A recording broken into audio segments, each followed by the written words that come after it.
The plane touched down in Rome, and Lena Hayes had no idea she'd just landed in hell. What she thought was a business trip became a transaction. Her freedom traded for her father's debts. Victor Moretti didn't ask for permission. Men like him never did. Within hours, she'd go from daughter to possession, locked inside a villa where marble floors gleamed like ice and every door had a guard. But Lena wasn't the girl her father sold. She was about to become something Victor never expected. Stay with me until the end. Drop a like and comment your city so I can see how far this story travels. The flight attendant's smile was mechanical as she gestured toward the exit. Lena gathered her carry-on with shaking hands, her phone clutched in her other palm like a lifeline. 3 missed calls from her father. 2 voicemails she hadn't listened to yet. The Rome airport buzzed with travelers dragging suitcases and shouting into phones in rapid Italian. Lena stood frozen at the gate, scanning faces for someone holding a sign with her name. Her father had said someone would meet her. Handle the details, get her to the meeting. Just smooth things over with the investor, he'd told her 2 days ago, his voice tight with desperation. You're good with people, Lena. Better than me. Just go. Please. She'd seen the fear in his eyes, the kind that made a man send his 19-year-old daughter across an ocean on 24 hours' notice. A man in a black suit stepped forward. No sign, no smile, just cold eyes that found her face and stayed there. Lena Hayes? American accent, but clipped. Professional. She nodded. Come with me. He didn't wait for confirmation, just turned and walked. Lena followed because she didn't know what else to do. Her sneakers squeaked against the polished floor as she hurried to keep pace. The man moved through the crowd like water, people stepping aside without seeming to notice him. Outside, the Italian sun hit her like a slap. A black Mercedes idled at the curb, windows tinted so dark she couldn't see inside. The man opened the rear door. Lena hesitated. Your father's waiting for the call, the man said. Not a threat, just a fact. She got in.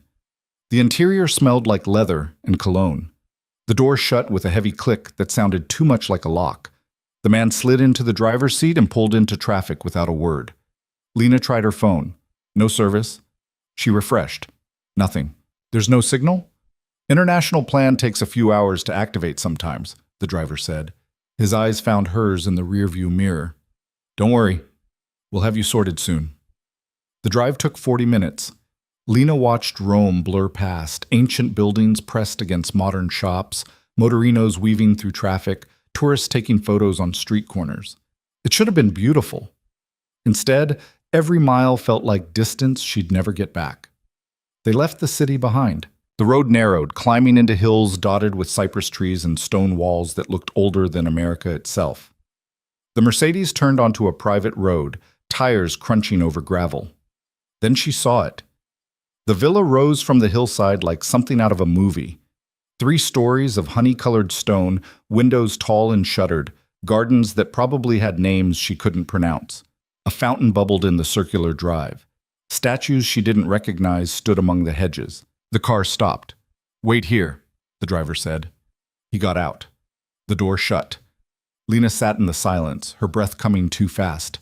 She tried her phone again. Still nothing. She thought about running, but where?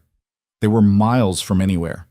The door opened. A different man this time. Older, maybe 60, with silver hair combed back and a suit that probably cost more than her dad's car. He smiled, but it didn't reach his eyes.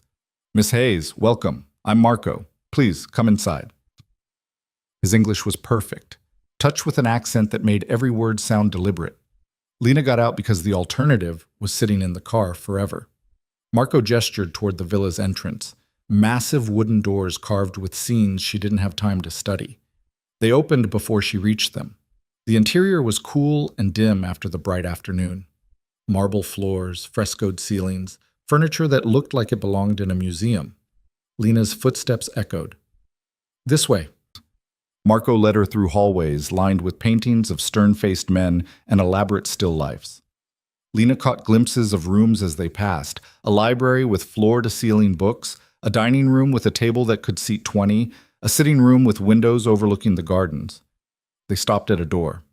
Marco knocked once. Avanti. The voice from inside was deep, calm. The kind of calm that made Lena's stomach drop. Marco opened the door and stepped aside. The study was smaller than she expected. Dark wood paneling, a desk positioned to face the door, bookshelves filled with leather-bound volumes, a single window overlooking the valley, gold light streaming through. And behind the desk, a man. Victor Moretti didn't stand. He just watched her with eyes that seemed to catalog everything. Her nervous posture, her cheap clothes, the way her fingers twisted around the strap of her bag. He was older than her father, maybe 55, with iron gray hair and features that might have been handsome once. Now they were just hard. "Sit," he said. It wasn't a request. Lena sat in the chair facing the desk. Marco closed the door behind her. She heard his footsteps retreat down the hall. Victor picked up a folder from his desk and opened it. He read for a long moment while Lena's heart hammered against her ribs. "Your father," Victor said finally, "owes me 3 million euros. The number hit her like cold water. That's not possible. He said it was a business investment, that you were partners." "We were never partners." Victor closed the folder. "He borrowed money he couldn't repay, made promises he couldn't keep, lied about assets he didn't have. 3 years ago, the debt was manageable. He chose to run instead of negotiate. Now, with interest," he shrugged. 3 million. Lena's throat was dry. "He told me I was coming here to help fix the business, that there was a deal. There is a deal." Victor stood. He moved to the window, hands clasped behind his back. From this angle, Lena could see the scar running along his jaw. Old, faded, the kind you got from something sharp. "Your father offered you as collateral." The words didn't make sense at first, then they did, and Lena stood so fast the chair scraped backward. "No, he wouldn't." "He did." Victor turned to face her. 3 months ago, when I found him in Prague and explained what happens to men who steal from me. He begged for time, offered me his daughter, said you were beautiful, educated, obedient, worth the investment. Lena's vision blurred at the edges. "You're lying." "I don't lie. It's inefficient." Victor moved back to the desk and opened a drawer.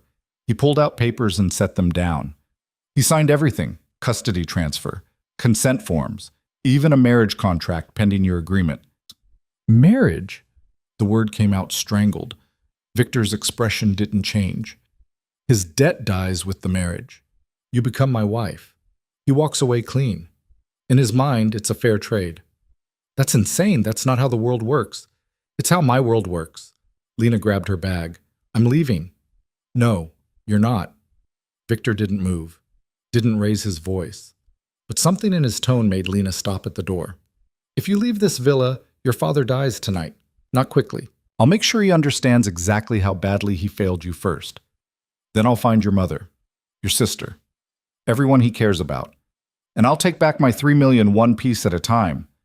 Lena's hand was on the doorknob. She could feel the cool metal against her palm. "You're a monster." "Yes," Victor said, "but I'm a practical monster. You can accept reality and live very comfortably, or you can fight and everyone you love will suffer. Your choice." Lena turned. Tears burned her eyes, but she wouldn't let them fall. Not in front of him. "What do you want?" "I want a wife.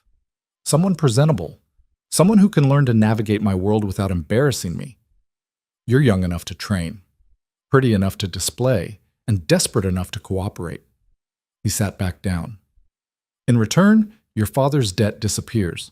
You'll have everything you need: protection, money, freedom within limits." Freedom within limits isn't freedom. It's better than the alternative. Lena's mind raced.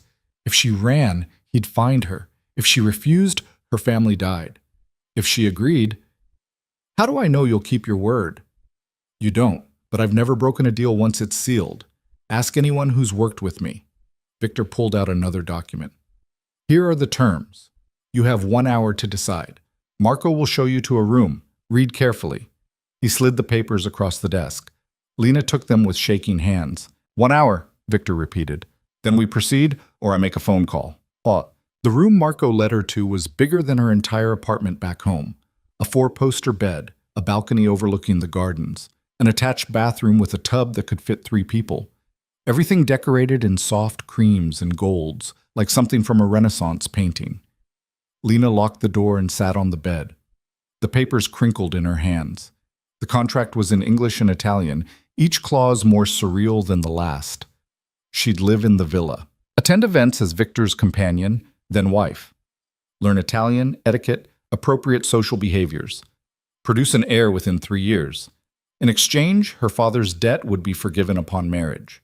She'd receive a monthly allowance, access to tutors, trainers, anything she needed to fulfill her role. Failure to comply would result in termination of agreement and immediate collection of original debt. Translation: obey or they die.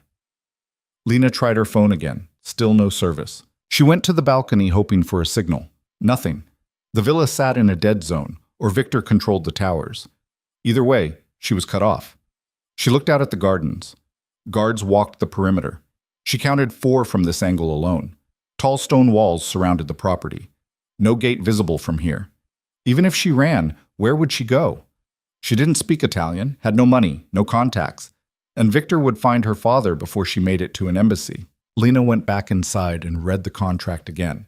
Then again, looking for loopholes, escape clauses, anything. There was nothing. She thought about her father, the way he'd looked when he asked her to come here, scared, desperate, but not surprised. He'd known. He'd sent her anyway. Anger burned through the fear. A knock at the door. "Miss Hayes, it's been an hour." Marco's voice, polite as ever. Lena stood, smoothed her shirt, wiped her eyes. She opened the door. "I need to call my father first. After you give your answer." "That's not fair. Fairness isn't part of the agreement." Marco's expression was neutral. "Mr. Moretti is waiting." They walked back through the hallways. Lena memorized the turns, counted doors, noted windows. Some part of her brain was already planning, even though she didn't know what for yet. Victor was still at his desk. He looked up as she entered. "Your decision." Lena met his eyes, saw nothing there she could appeal to. No mercy, no doubt. She set the contract on the desk. "I need a pen." Victor slid one across the surface.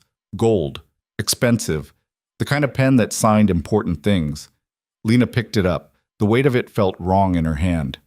"If I do this," she said, "and you break your word, I'll find a way to destroy you." Victor almost smiled. "I believe you'd try." Lena signed. Her name looked strange in the ornate script, like someone else's signature. Victor countersigned. Then he pressed a button on his desk. Marco appeared in the doorway. "Inform her father the debt is suspended pending completion of the marriage contract. Have the staff prepare Miss Hayes' permanent quarters. She'll need appropriate clothing delivered by tomorrow. Schedule language lessons to begin Monday.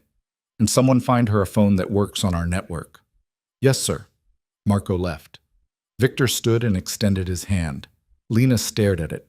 "This is a business arrangement," Victor said. "We seal it properly." She shook his hand. His grip was firm, dry, impersonal. "You'll dine with me tonight," Victor said. 8 o'clock. Marco will show you where. Dress appropriately. Someone will bring options to your room. You'll meet the household staff tomorrow. In 3 days, you'll begin your education. In 3 months, we'll marry. Questions? Lena had 1,000. She asked the only one that mattered. "Can I talk to my father?" "After the wedding, not before. He already said goodbye when he put you on the plane." The words hit harder than a slap. Victor released her hand and returned to his desk, already focused on other papers. Dismissed. Lena turned and walked out. Her legs felt distant, like they belonged to someone else. Marco was waiting in the hall. "This way, Miss Hayes. Your quarters are in the east wing." The room was twice the size of the first one. A suite, really. Bedroom, sitting room, walk-in closet, bathroom, with both a tub and a separate shower. French doors opened onto a private balcony. The furniture was antique but pristine. Fresh flowers on the table, paintings on the walls, landscapes mostly, soft and scenic. A cage made of silk and gold. "The staff will bring dinner clothes within the hour," Marco said. "If you need anything, use the phone by the bed. Press 1 for the kitchen, 2 for housekeeping, 3 for me. Don't go wandering the villa alone until you've learned the layout. Some areas are restricted." "Restricted how?" "You'll know them when you see them. Armed guards tend to be obvious." Marco's expression didn't change. "Try to rest, Miss Hayes. Tonight will be easier if you're composed." He left. Lena stood in the center of the room, surrounded by luxury that felt like a threat. She went to the balcony and looked out. Different view from here. She could see the front drive, the gates in the distance. Still guards, still walls. She tried the phone by the bed. It worked. She dialed her father's number. It rang once, then disconnected. She tried again. Same thing. The screen flashed. External calls restricted. Lena slammed the phone down, then picked it up and threw it against the wall. It shattered with a satisfying crack. The door burst open. A guard filled the doorway, hand inside his jacket. "Everything all right, miss?" "Fine," Lena said. "I dropped something." The guard looked at the pieces of phone on the floor. His expression said he didn't believe her, but wouldn't press it. "I'll have housekeeping bring a replacement." He left. Lena heard the door lock from the outside. She was a prisoner. Might as well admit it. The clothes arrived at 7. 3 women in matching uniforms wheeled in a rack of dresses, shoes, accessories.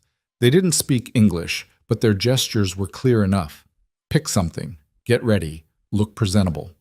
Lena chose a simple black dress because it required the least explanation. The women insisted on helping, fixing her hair, applying makeup, adjusting the fit. She let them. Fighting seemed pointless. When they finished, Lena barely recognized herself in the mirror. She looked older, polished, like someone who belonged in a place like this. She looked like a doll. At 7:55, Marco knocked. "Time, Miss Hayes." She followed him through the villa. More hallways, more art. They descended a curved staircase into what must have been the main floor. Marco stopped at a set of double doors and opened them.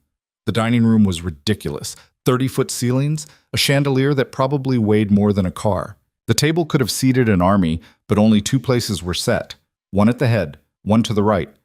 Victor stood by the window holding a glass of wine. He'd changed into a different suit, dark blue, perfectly tailored. "Miss Hayes," he said, "you look acceptable." "Thanks. You too." His mouth twitched, almost a smile. "Sit." Lena took her assigned seat. A servant appeared from nowhere and poured her wine. Red. It smelled expensive. Victor sat at the head of the table. He gestured, and the servants brought food. Course after course. Things Lena didn't recognize. She picked at them, too angry to taste anything. "You're not eating," Victor observed. "I'm not hungry." "You'll eat anyway. Starving yourself accomplishes nothing." Lena set down her fork. "You can't control everything I do." "Actually, I can, but I prefer cooperation." He cut his food with precise movements. "You're angry. That's expected. Channel it into something useful." "Like what?" "Learning, adapting, surviving." Victor took a sip of wine. "You think you're the first person who's been trapped by circumstances? This villa has housed dozens over the years. Allies, enemies, people who owed debts they couldn't pay. Some broke, some thrived. The difference was always the same. They either accepted reality or they didn't. You want me to just accept this? I want you to be smart." Victor leaned back. "You signed the contract. The choice is made. Now you decide who you become inside it. Bitter and broken, or strong enough to claim what power you can. Your father took the coward's way, running, lying, selling you to save himself. You can despise him for it, but don't become him." Lena's throat tightened. "You don't know anything about me. I know you're still sitting here. That takes something." Victor gestured to the servant who refilled his glass. "Tomorrow, you'll meet Rosa. She'll manage your schedule, your wardrobe, your lessons. You'll learn Italian first. Then etiquette, history, art. Things you'll need to function in my world. The wife of Victor Moretti can't be ignorant. What if I don't want to function in your world? Then you'll fail. And failure means your family pays." He said it without inflection, just fact. "I don't repeat warnings, Lena. Remember that." The use of her first name felt wrong, too familiar. They ate in silence. Lena forced down enough food to avoid another lecture. The wine helped. It burned going down, but left a warm haze that made the edges of everything softer. When the meal ended, Victor stood.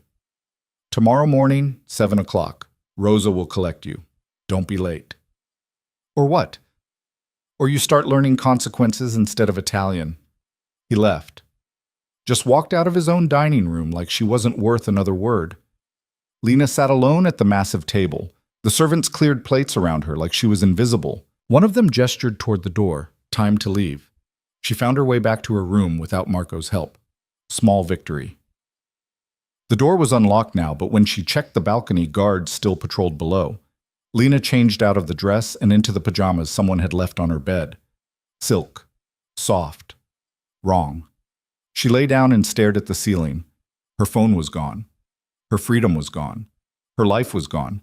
But she was still alive. And Victor had made a mistake. He'd given her time. 3 months to learn his world before the wedding. 3 months to find a weakness. 3 months to plan. Lena closed her eyes. Tomorrow she'd play the role. The obedient girl. The quick learner. She'd smile at Rosa and study Italian and wear whatever clothes they wanted, but inside she'd be counting exits, memorizing schedules, watching for cracks in the walls. Victor wanted her to accept reality? Fine. But he didn't get to decide which reality she'd create. The next morning came too fast. Lena woke to knocking at 6:30. "Miss Hayes, I'm Rosa. May I come in?" The voice was warm, female. Lena sat up and called out, "It's open." The woman who entered was maybe 40, with dark hair pulled into a neat bun and eyes that seemed to see everything at once. She wore simple clothes, slacks and a blouse, but carried herself with the confidence of someone used to being obeyed. "Good morning," Rosa said. "I'm told you're a quick study. We'll test that today." She set down a leather binder on the desk and opened it. "Your schedule. Language lessons from 7 to 9. Breakfast at 9:15. History and culture from 10 to noon. Lunch at 12:30. Physical conditioning at 2. Yes, that's mandatory. Etiquette at 4. Dinner with Mr. Moretti at 8. Free time after, within your quarters. This continues 6 days a week. Sundays you may do as you please within the villa grounds." Lena's head spun. "That's 14 hours a day." "Closer to 13, but yes." Rosa smiled. It seemed genuine. "You have 3 months to transform from an American teenager into the wife of one of the most powerful men in Italy. There's no time to waste." "And if I fail?" "You won't. I don't train failures." Rosa closed the binder. "Your language tutor arrives in 20 minutes. Shower quickly. Clothes are in the closet." Rosa gestured. "Casual but neat. Hair back. No makeup yet. We'll work on presentation after you can introduce yourself properly." Lena wanted to argue, but Rosa's efficiency left no room for it. She showered fast, the hot water doing little to wake her up. The closet held rows of clothes she hadn't seen yesterday. Someone had worked through the night. She chose jeans and a simple sweater, then pulled her hair into a ponytail. Rosa nodded approval when Lena emerged. "Acceptable. Come." They walked to a different part of the villa. This wing felt quieter, more private. Rosa opened a door to a sunlit room lined with books and maps. A woman stood by the window, younger than Rosa, maybe 30, with wire-rimmed glasses and a warm smile. "Lena, this is Francesca. She'll teach you Italian. Francesca, la tua nuova studentessa." Francesca approached and extended her hand. "Buongiorno, Lena. We're going to be spending a lot of time together, so let's start as friends, yes?" Her English was accented but clear. Lena shook her hand. "Buongiorno. Ah, you already know one word. Excellent start." Francesca gestured to the table. "Sit, sit. We begin with basics. By the end of today, you'll be able to introduce yourself, ask for help, and order coffee. Small steps." Rosa left them alone. Francesca was patient, kind. She didn't push when Lena stumbled over pronunciations, just corrected gently and repeated until it stuck. By the end of 2 hours, Lena's head ached, but she could string together simple sentences. "Mi chiamo Lena. Ho 19 anni. Sono americana." "Perfetto!" Francesca beamed. "Now you can tell anyone who you are. Tomorrow, we'll work on what you do, where you're from, what you like. Slow building blocks. You're doing wonderfully." Lena didn't feel wonderful. She felt exhausted. Rosa returned precisely at 9 and led her to a smaller dining room where breakfast was laid out. Fresh fruit, pastries, yogurt, coffee that smelled like heaven. "Eat quickly," Rosa said. Your history tutor gets cranky when students are late. The history tutor turned out to be an ancient man named Giulio, who spoke in rapid Italian and broken English, switching between them without warning. He covered everything from Roman emperors to Renaissance art to modern Italian politics, all while gesturing wildly at maps and timelines he'd plastered across the walls. Lena took notes until her hand cramped. Lunch was brief. More food she didn't recognize. Rosa sat with her and explained each dish, testing whether Lena remembered the Italian names. Then came physical conditioning. A woman named Sophia met them in the villa's gym, a fully equipped space Lena hadn't known existed. Sophia was built like an athlete, all lean muscle and sharp focus. Mr. Moretti wants you strong, Sophia said. Not fragile, not breakable. We train your body so your mind stays sharp, understand? Lena nodded. Sophia smiled. Good. Drop and give me 20 push-ups.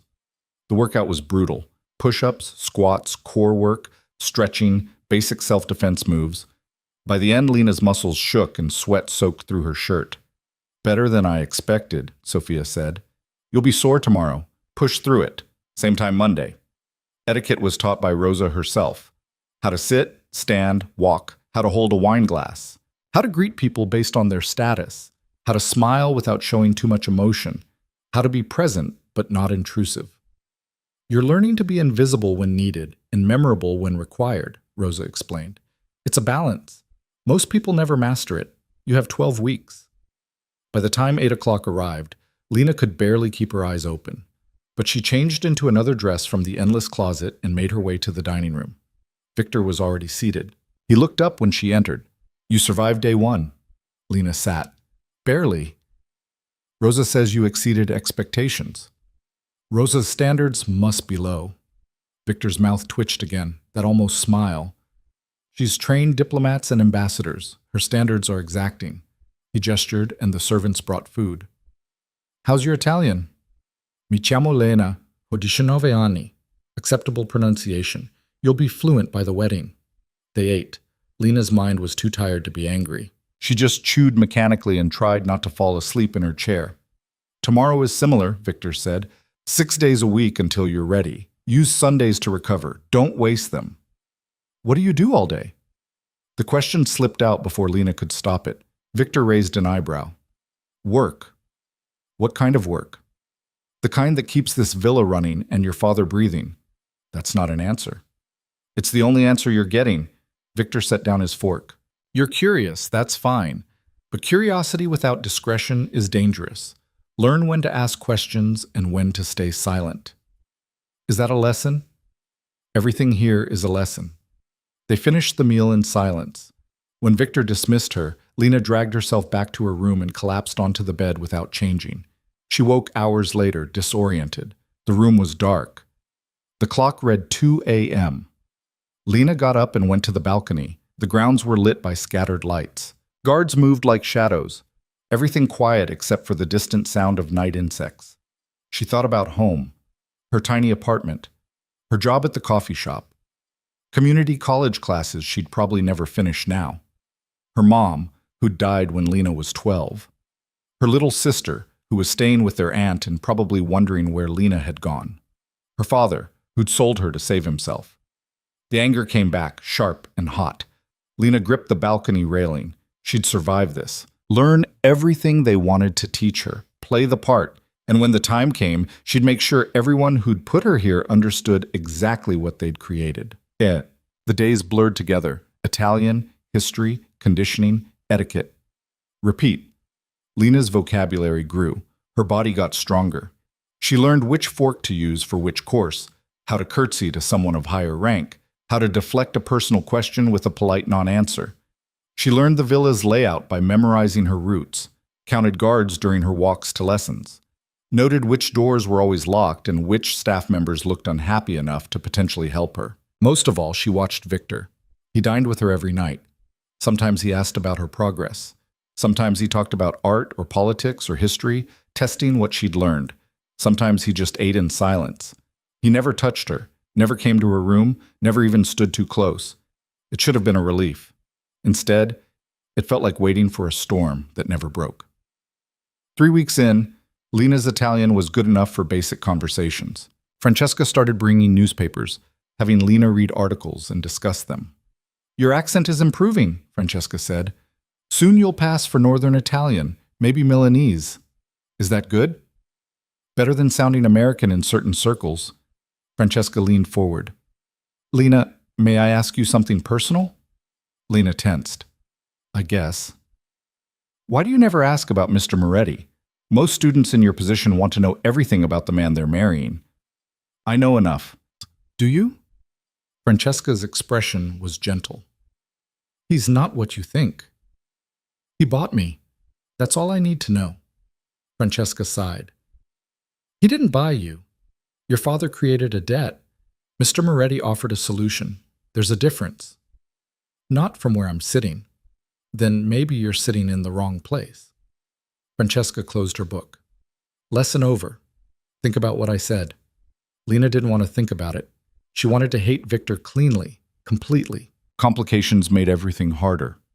That night at dinner, Victor asked about her conditioning. Sophia says you're improving quickly. I'm motivated not to fail. Fear's a decent motivator, but it burns out. Victor cut his food. Find a better reason. Like what? Like wanting to be strong for its own sake. Why do you care if I'm strong? Victor looked at her directly. Because weak people break, and broken people are useless. That's all this is to you, isn't it? Usefulness. What else would it be? Lena set down her fork. You really don't see anything wrong with this? Forcing someone to marry you? Keeping them locked up like property? I'm not forcing you. You agreed. Under threat. Life is threat, Lena. Everyone operates under some kind of pressure. At least here, the terms are clear. Victor leaned back. Leaned. You think your life before this was free? You worked a minimum wage job to help your father pay bills he created. You delayed your education to support a family that took you for granted. Where was your freedom then? That was my choice. And this is your reality. The difference is here. You have resources, protection, a future that doesn't involve scraping by. He paused. I'm not asking you to like me. I'm asking you to recognize what you've gained. I've gained a prison. Well, you've gained a position. What you do with it is up to you. The words sat heavy in the air. Lena wanted to argue, but part of her, the part that was learning to think strategically, understood what he meant. She was still a prisoner, but prisoners with resources had options. Prisoners without them didn't. Week 6 brought changes. Rosa started taking Lena to different parts of the villa. The library, where she was allowed to read anything she wanted. The gardens, where she could walk during free time as long as guards accompanied her. The music room, where a piano sat untouched. Do you play? Rosa asked. A little. I took lessons as a kid. Then play now. Music is good for the soul. Lena sat at the piano. The keys felt familiar under her fingers. She played something simple, a piece she'd learned at 12 and never forgotten. The notes filled the room. For a moment, everything else fell away. When she finished, Rosa was smiling. You should play for Mr. Moretti sometime. He appreciates music. I'm not performing for him. Suit yourself, but talent wasted is talent lost. That Sunday, her day off, Lena spent hours in the library. She read everything she could find about Victor Moretti. Most of it was in Italian. News articles, business journals, legal documents. She pieced together a picture. A man who'd built an empire from nothing. Started as a street fighter in Naples, worked his way up through organizations she didn't fully understand, made allies, eliminated enemies, became untouchable. There were mentions of violence, disappearances, people who'd crossed him and never been heard from again. But also charity work. Hospitals built, schools funded, communities protected. He was a contradiction, and contradictions were harder to hate than monsters. Lena closed the books and left the library feeling more confused than when she'd entered. Week 8 brought them first test. Victor informed her at dinner that she'd be attending an event, a gathering at a neighboring estate, political allies and business associates. She'd be introduced as his fiancée. You'll speak when spoken to. Smile. Be charming, but not familiar. Stay by my side. Don't discuss business you don't understand. Can you handle that? Lena's stomach nodded. Do I have a choice? No, but I'm asking anyway. Then yes, I can handle it. Rosa spent 2 days preparing her. The right dress, midnight blue, elegant but not showy, hair styled professionally, makeup applied with precision, jewelry that was expensive but understated. When Lena looked in the mirror, she saw someone else entirely. Someone sophisticated, poised, expensive. Someone who could stand beside Victor Moretti without looking out of place. The drive to the estate took an hour. Victor sat across from her in the car, reading documents. He didn't speak until they were almost there. These people are dangerous in different ways than you're used to. They'll smile while calculating how to use you. They'll compliment you while looking for weaknesses. Trust no one. Say nothing you wouldn't want repeated. Understand? Yes. If you're uncomfortable, stay close to me. If someone makes you genuinely afraid, find Marco. He'll handle it, but try not to need rescuing. It reflects poorly. On who? You or me? Both. The estate was even larger than Victor's villa. Lights blazed from every window. Cars lined the drive. Luxury brands Lena recognized from magazines. People in glittering clothes moved through the entrance. Victor offered his arm. Lena took it because refusing would have been worse. They walked in together. The gathering was overwhelming.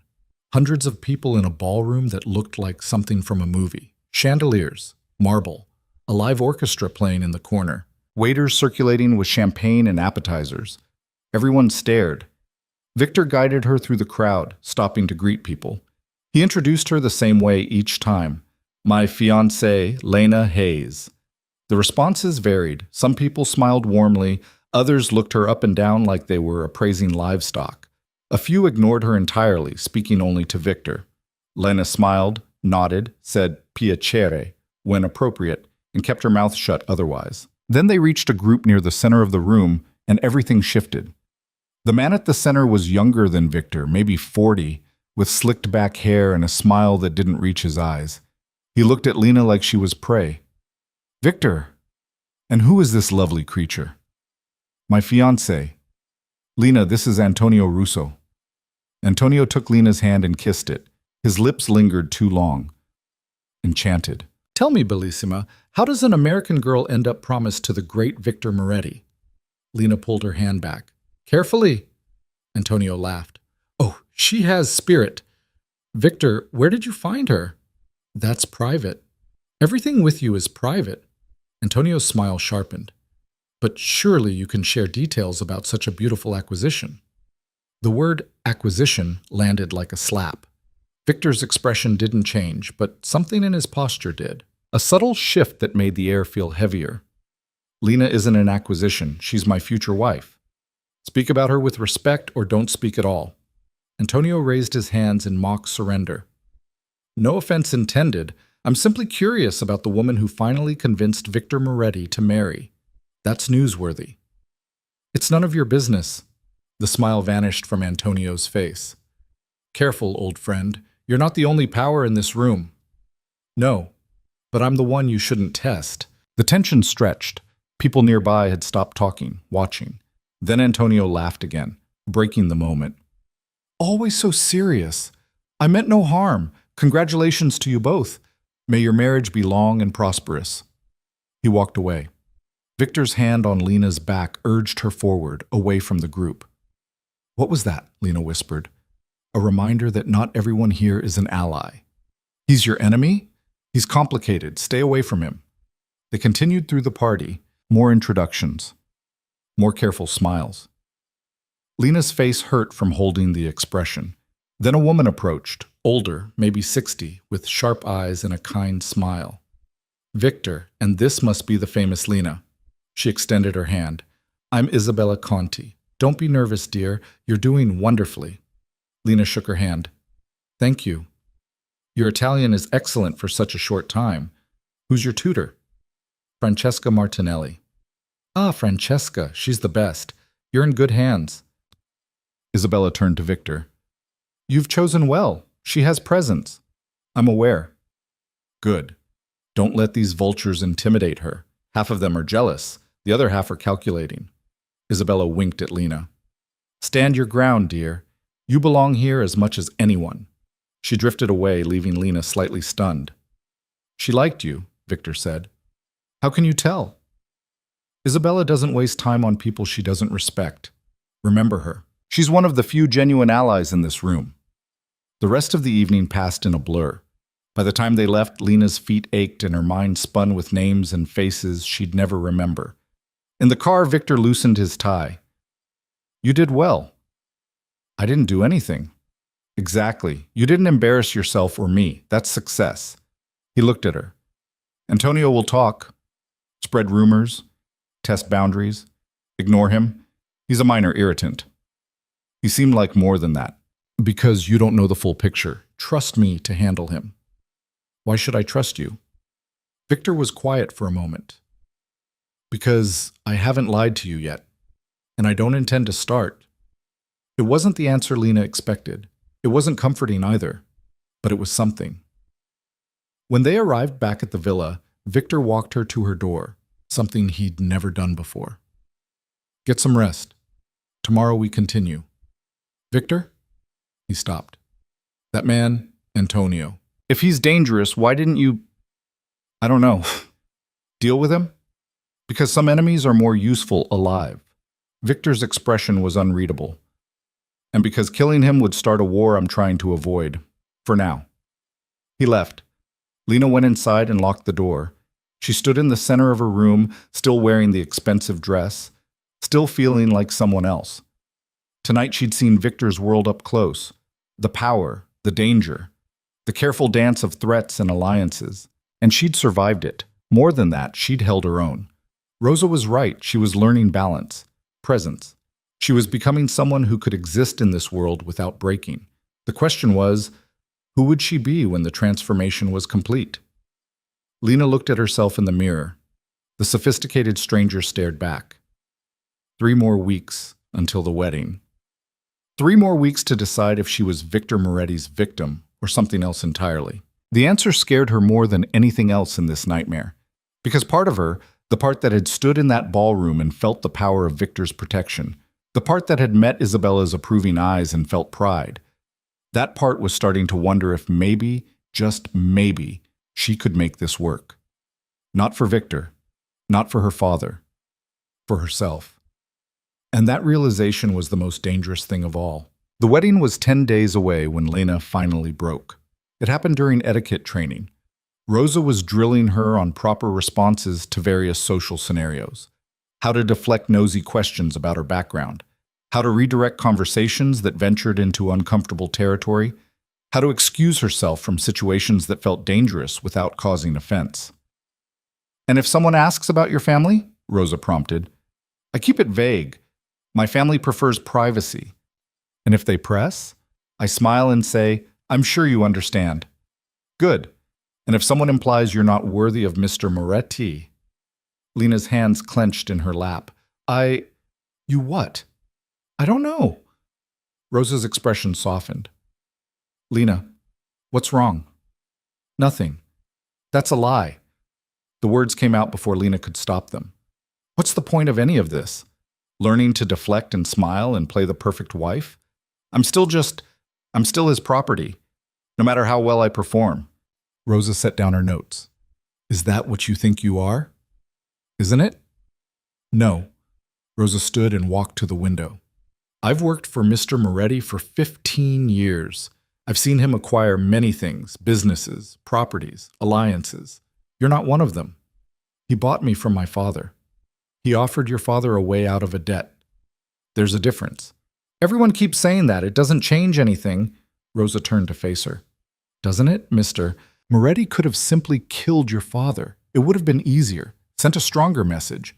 But he didn't. He offered an alternative, and you could have refused and let the consequences fall. But you didn't. You both made choices. That's not fair. But life isn't fair. But it is what it is. Rosa's voice was firm, but not unkind. You want to know what I think? I think you're terrified that you're starting to see him as human, that it's easier to hate a monster than understand a man. The words hit too close. Lena stood abruptly. I need air. Lena. But she was already out the door, walking quickly through the hallways. Guards glanced her way but didn't stop her. She'd learned the permitted routes by now. The gardens, the library, the music room. She chose the gardens. Outside, the October air was crisp and cool. Lena walked the stone paths between manicured hedges and flower beds that probably had Italian names she'd never remember. The guards maintained their distance, close enough to intervene, far enough to pretend she had privacy. She found a bench beneath a pergola draped in dying wisteria and sat. Rosa's words circled her mind. Was she terrified of seeing Victor as human? Maybe. It was easier when he was just the villain, the man who'd trapped her, the monster who'd bought her freedom. But the Victor she'd been observing these past weeks didn't quite fit that narrative. He was cold, yes, controlled, dangerous. But he'd never hurt her, never even raised his voice. He'd given her resources, education, opportunities she'd never had before. And he'd protected her. That moment with Antonio at the party, the way Victor's entire demeanor had shifted when the man disrespected her. The quiet threat in his voice. Lena hated that it had felt good, being defended, being valued enough to defend. She hated even more that she was starting to wonder what life after the wedding might actually look like. Footsteps on the path made her look up. Victor approached alone, hands in his pockets. He looked different without the suit jacket, just the vest and rolled shirt sleeves. Almost casual. Rosa said you ran out. I needed air. She also said you're struggling. He didn't sit, just stood a few feet away looking out at the gardens. Talk to me. Why do you care? Because a wife who breaks on the wedding day is useless to both of us.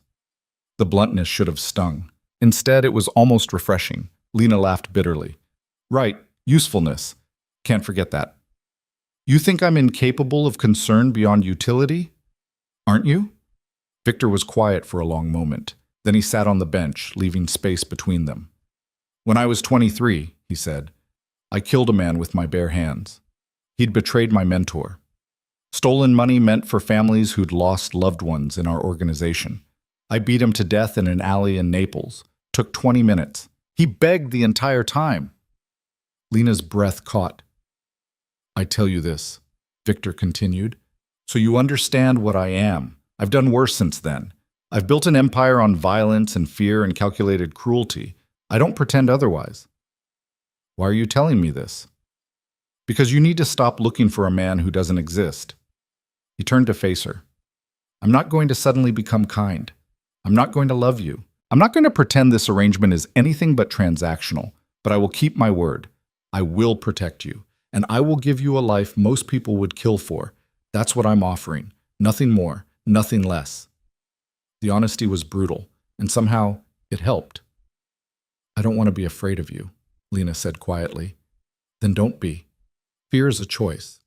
Respect is earned. Aim for the second. And if I can't, then we'll both be miserable. But the contract stands either way. He stood. Dinner is in an hour. Pull yourself together and be there.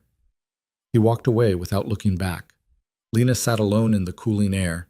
The sun was setting, painting the sky in shades of orange and purple. Beautiful, distant, uncaring about the girl trapped beneath it. She thought about Victor's words. Fear is a choice. Maybe it was time to choose something else. The wedding preparations consumed the final week. Lena was measured for a dress she never saw until the day of, fitted for shoes, tested on her Italian by Francesca, who declared her accent nearly perfect now, drilled by Rosa on the ceremony itself, when to speak, when to stay silent, how to walk, where to stand. It's a small ceremony, Rosa explained. Just 20 guests, Victor's closest associates, a few necessary political connections. The priest, of course. You'll say your vows in Italian. I'll write them phonetically if you need. I don't need phonetics anymore, Rosa smiled. No, you don't. The night before the wedding, Lena couldn't sleep. She stood on her balcony watching the grounds, trying to process that tomorrow she'd become Mrs. Victor Moretti, that this would be her life, this villa, this world, this man. A knock at her door startled her. Miss Hayes, may I come in? Isabella Conti's voice. Lena opened the door, surprised. Mrs. Conti, what are you doing here? Bringing you something borrowed, dear. Tradition. Isabella swept in carrying a small box. She looked elegant even at this hour, dressed in a simple pantsuit with her silver hair perfectly styled. May I sit? Of course. Isabella settled on the sofa and patted the cushion beside her. Lena joined her. I remember my wedding night, Isabella said. I didn't sleep either. I was terrified. 18 years old, marrying a man 20 years my senior who I'd met exactly twice before the ceremony. Did it get better? Eventually, not immediately, not easily, but yes. Isabella opened the box and pulled out a delicate bracelet, pearls and silver, antique and beautiful. This was my grandmother's. She wore it when she married my grandfather in an arrangement much like yours. It's meant to remind you that you're not the first woman to walk this path, and you won't be the last. She fastened it around Lena's wrist. Victor's not an easy man, Isabella continued, but he's not the worst either. He's honorable in his way, and he's chosen you for reasons beyond your father's debt, though he'd never admit it. What reasons? You have steel in you, dear. He saw it immediately. Men like Victor don't want fragile wives. They want partners who can stand beside them when the world gets ugly. Isabella's eyes were kind but knowing. The question is whether you can see yourself that way, as a partner rather than a victim. I don't know if I can. Then tomorrow you decide. Every day after, you decide again. That's how you survive this. Isabella stood. Keep the bracelet. And remember, you have more power than you think. You just have to claim it. She left as quietly as she'd come. Lena looked at the bracelet on her wrist. The pearls gleamed in the lamplight. She thought about Isabella's grandmother, about all the women who'd made impossible choices and found ways to live with them. Maybe she could too. The morning arrived cold and bright. Staff bustled through Lena's room from dawn, arranging flowers, steaming the dress, setting out makeup and jewelry. Rosa orchestrated everything with military precision. Eat something, she commanded, pointing to a tray of fruit and pastries. You'll faint if you don't, and that's terrible optics. Lena forced down a few bites. Her stomach was tight with nerves. The dress was stunning, ivory silk with delicate lace at the shoulders and waist, simple but elegant. It fit perfectly. Of course it did. Nothing in Victor's world was allowed to be less than perfect. The women did her hair in a low bun, with a few loose curls framing her face, makeup subtle but polished. Isabella's bracelet on her wrist, a veil so sheer it seemed made of air.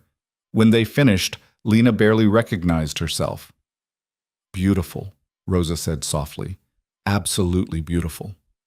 The ceremony was in the villa's chapel, a small room Lena had only glimpsed once. It was older than the rest of the building, with frescoes on the ceiling and stained glass windows that scattered colored light across stone floors. 20 people sat in the pews. Lena recognized some from the party. Antonio Russo sat near the back, his expression unreadable. Isabella smiled warmly from the front row. And at the altar, Victor waited. He wore a black suit that probably cost more than a car. His expression was neutral as Lena walked down the short aisle alone. No father to give her away. No family to witness. Just her and her choices. She reached the altar. Victor's eyes met hers. She couldn't read what she saw there. The priest began speaking in rapid Italian. Lena had reviewed the ceremony with Francesca, so she understood most of it. The words washed over her: commitment, honor, duty. Nothing about love. That would have been absurd. Then came the vows. Victor spoke first. His voice was steady, each word clear. He promised to protect her, provide for her, honor the agreement they'd made. Lena's turn. She promised to stand beside him, support his household, fulfill her role as his wife. The words felt strange in her mouth, like speaking someone else's life into existence. I now pronounce you husband and wife. Victor lifted her veil. His hands were warm and steady. He leaned in and kissed her, brief, formal, nothing more than sealing a contract. The guests applauded politely. It was done. The reception was in the main dining room. Food appeared in endless courses. Wine flowed. People approached to offer congratulations that felt more like assessments. Lena smiled until her face ached and responded in careful Italian to questions she'd been drilled to expect. Victor stayed close, his hand occasionally at her back, a reminder of ownership or protection, she couldn't tell which. Antonio approached as the meal wound down. Mrs. Moretti, how does it feel? The title sounded wrong. Lena forced a smile. Different. I imagine so. His eyes lingered on her face, her dress, the bracelet. Victor, you've done well for yourself. A beautiful young wife, fresh start, almost romantic. Almost, Victor said. His tone carried a warning. I simply hope she knows what she's signed up for. Antonio turned back to Lena. This world isn't kind to innocents. Men like your husband make enemies. Those enemies look for weaknesses. Pretty wives make excellent targets.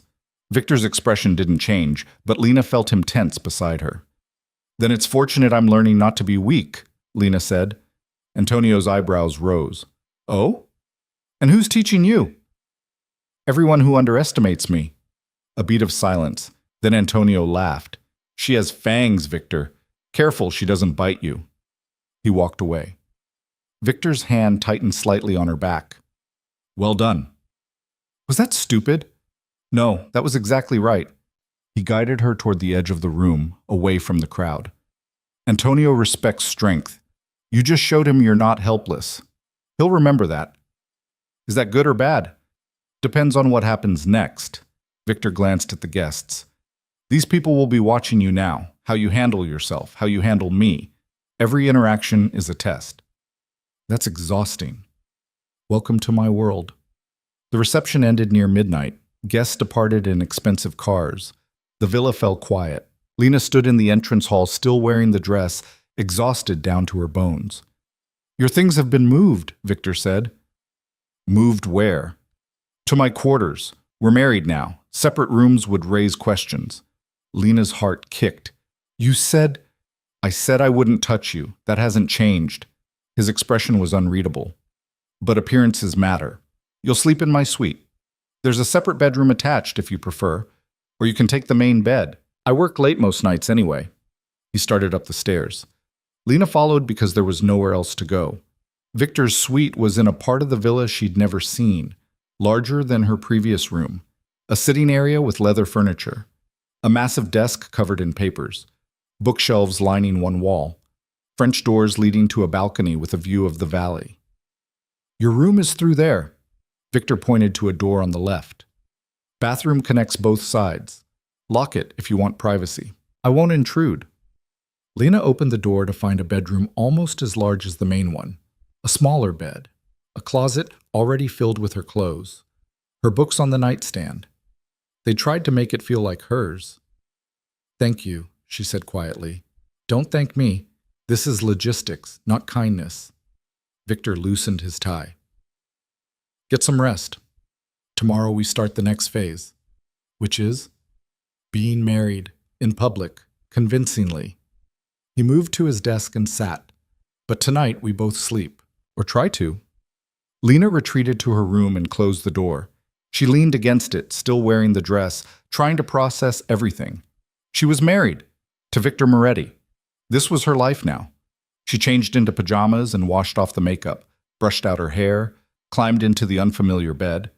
Through the walls, she could hear Victor moving around, papers rustling, a phone call in low Italian, the clink of a glass, probably whiskey.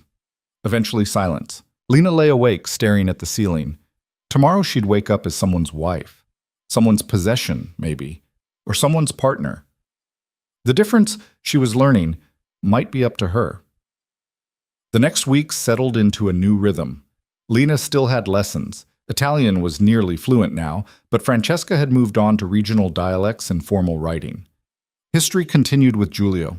Conditioning with Sofia intensified, but now there were new additions. She attended meetings with Victor. Not the dangerous ones, he made that clear, but business dinners, social gatherings, charity events where his presence was expected and a wife added legitimacy. Lena learned to read the room, to identify who held real power versus who just postured, to navigate conversations without revealing anything important, to smile through subtle insults and redirect unwanted attention. She was good at it, better than she'd expected. You're a natural, Isabella said at one event. They'd become something like friends, or as close to friends as this world allowed. Most women take years to develop that kind of presence. You've done it in months. I had good teachers. You had motivation. There's a difference. Isabella sipped her wine. How are things with Victor? Fine. That's not an answer. Lena glanced across the room where Victor stood with a group of men, discussing something that made their expressions grave. He's exactly what he said he'd be. Distant. Professional. He keeps his word. And you? What are you? I don't know yet. Well, when you figure it out, let me know. I'm curious what you'll choose to become. Living in Victor's suite was strange. They existed in parallel, sharing space but rarely intersecting. He worked late. She read or played piano. Some nights they'd pass in the sitting room and exchange brief words. Other nights she wouldn't see him at all. But she noticed things. The way he rubbed his left shoulder when he thought no one was watching, old injury probably. The books on his nightstand, philosophy, mostly. Marcus Aurelius, Machiavelli, Sun Tzu. The single photograph on his desk turned face down. She never asked about it. The nightmares. She heard them sometimes through the walls. Not screaming. Victor was too controlled for that. But movement. Harsh breathing. Once, broken glass. She never mentioned it. He never acknowledged it. They were married. They lived together. But they were strangers. One night, 3 weeks after the wedding, Lena couldn't sleep. She wandered into the sitting room and found Victor at his desk, whiskey glass in hand, staring at papers he wasn't reading. "Can't sleep?" he asked without looking up. "No." "You?" "I don't sleep much." He gestured to the other chair. "Sit if you want." Lena sat. They existed in silence for a while. "Can I ask you something?" Lena said finally. "You can ask. I may not answer." "Why me?" "Really? You could have just killed my father and been done with it, or demanded money. Why this?" Victor set down his glass. "You want honesty?" "Yes. I'm 56 years old. I've spent 30 years building an empire that will die with me if I don't produce an heir.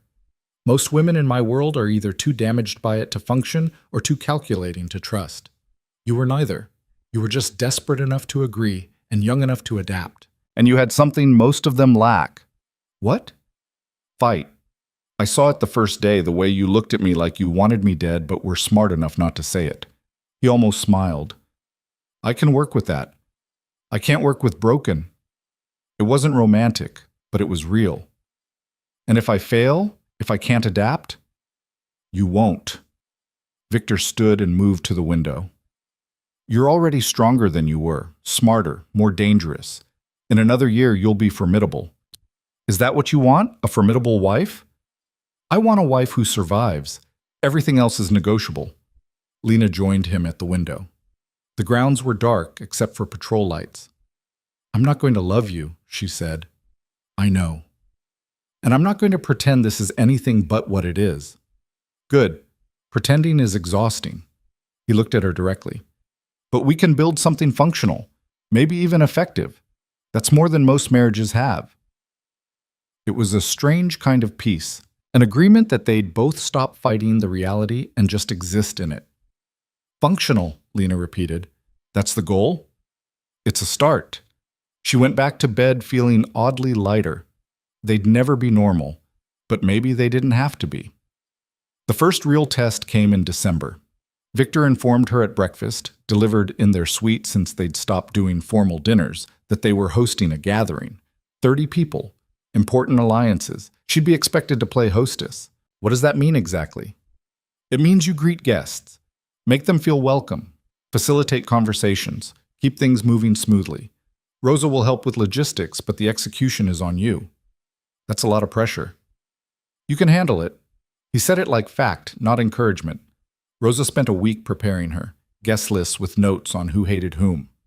Seating arrangements that avoided bloodshed. Menu planning. Wine pairings. Backup plans for every possible disaster. "You'll be fine," Rosa assured her. "Just remember, you're not serving them. You're managing them. There's a difference." The night of the gathering, Lena wore a dark green dress that Rosa said made her look powerful. Her hair was styled elegantly. Isabella's bracelet on her wrist for luck.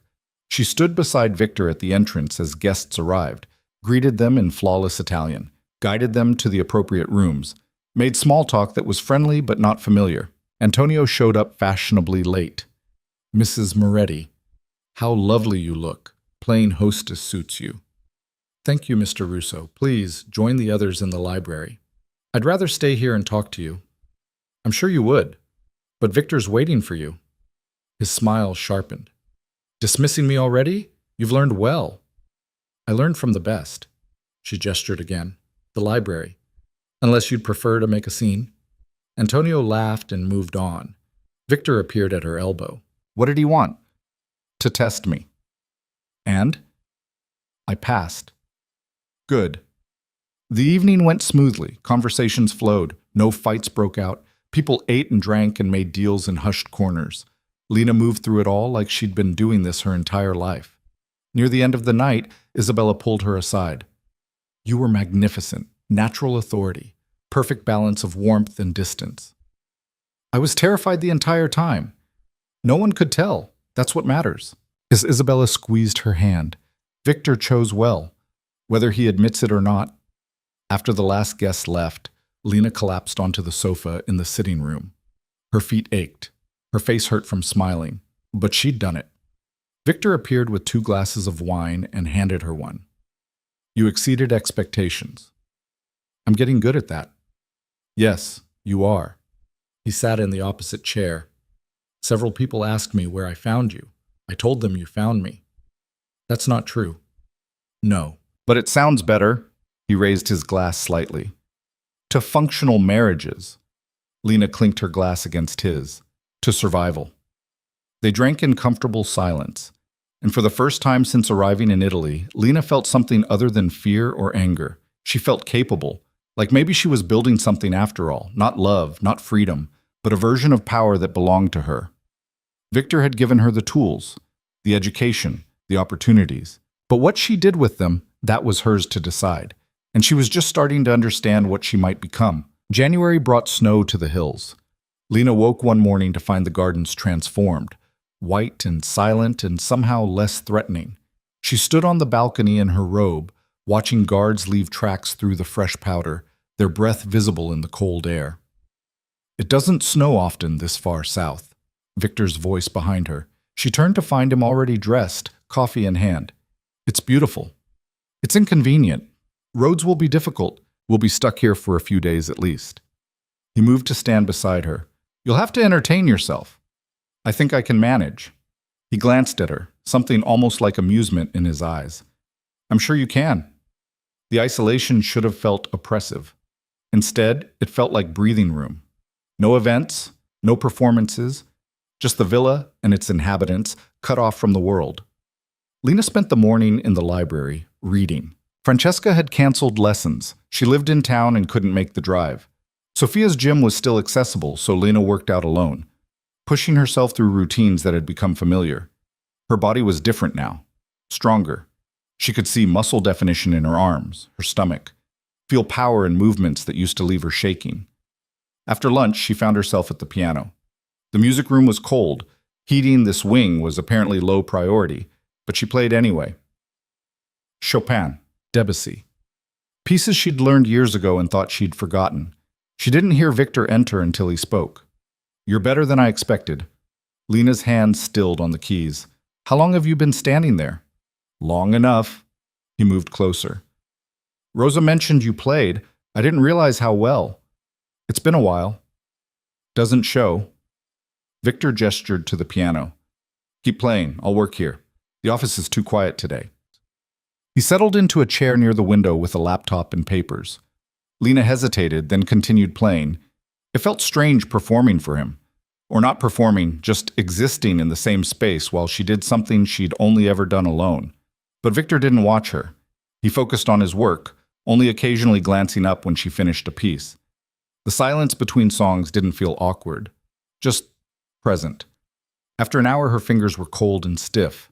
She stopped. Enough? Victor asked without looking up. For now.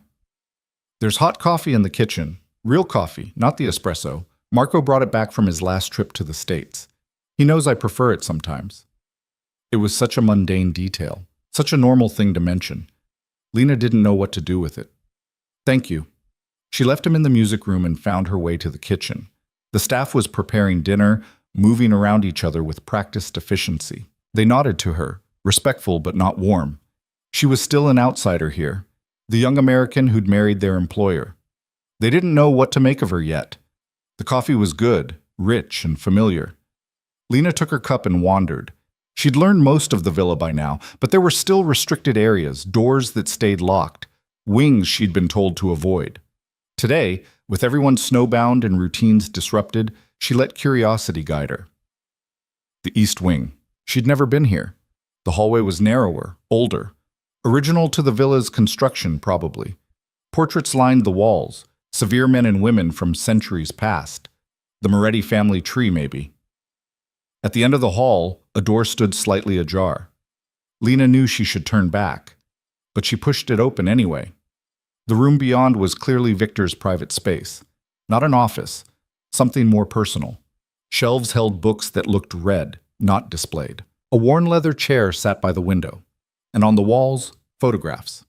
Victor as a young man, maybe 20, standing with an older man who had the same hard eyes, both in suits that didn't quite fit. Victor at 30, leaner and more dangerous, shaking hands with men whose faces Lena vaguely recognized from history lessons. Politicians, crime lords, people who'd shaped Italy in ways the official records didn't mention, and one photo that stopped her cold. Victor, maybe 40, with his arm around a woman. She was beautiful, dark hair, bright eyes, genuine smile. And she was pregnant. "You shouldn't be in here," Lena spun. Victor stood in the doorway, expression unreadable. "I'm sorry, I didn't mean to." "Yes, you did." He entered and closed the door behind him. "You meant to. You just didn't expect to get caught." "Who is she?" Victor looked at the photograph. Something flickered across his face. Pain, anger, loss. Then it was gone. "My wife." "But I'm your wife." "You're my second wife." He moved to the shelf and turned the frame face down. The first one died 16 years ago. Her and the baby. Complications during birth. The doctor said she was too old to be carrying. 38, high-risk pregnancy. She wanted the child anyway, refused to listen. So I lost them both. The words were flat, factual, but underneath Lena heard the weight. "I'm sorry." "Don't be. It was a long time ago." Victor gestured to the door. "Leave. And don't come back to this room. It's not for you." Lena went, but the image stayed with her. Victor had loved someone once, enough to marry her when marriage wasn't a transaction, enough to try for a child, enough to keep her photograph in a room he clearly visited. It changed something. Made him less of a monster and more of a man who'd survived his own losses. Dinner that night was quiet. They ate in the smaller dining room, just the two of them. Snow still fell outside. The villa felt cut off from everything, floating in white silence. "Rosa says you're ready for more responsibility," Victor said. Lena set down her fork. "What kind of responsibility?" "There are aspects of my business that need a woman's touch. Charity work mostly, foundation boards, fundraising events, things that require a public face that isn't mine." He paused. "You'd have autonomy, make decisions, represent the family. Interested?" "You're asking instead of telling?" "I'm asking because if you do this, you need to commit. Half measures will make us both look weak." Lena considered. Real responsibility meant real power, a chance to do something beyond performing at parties. "Yes, I'm interested." "Good. We'll start in February.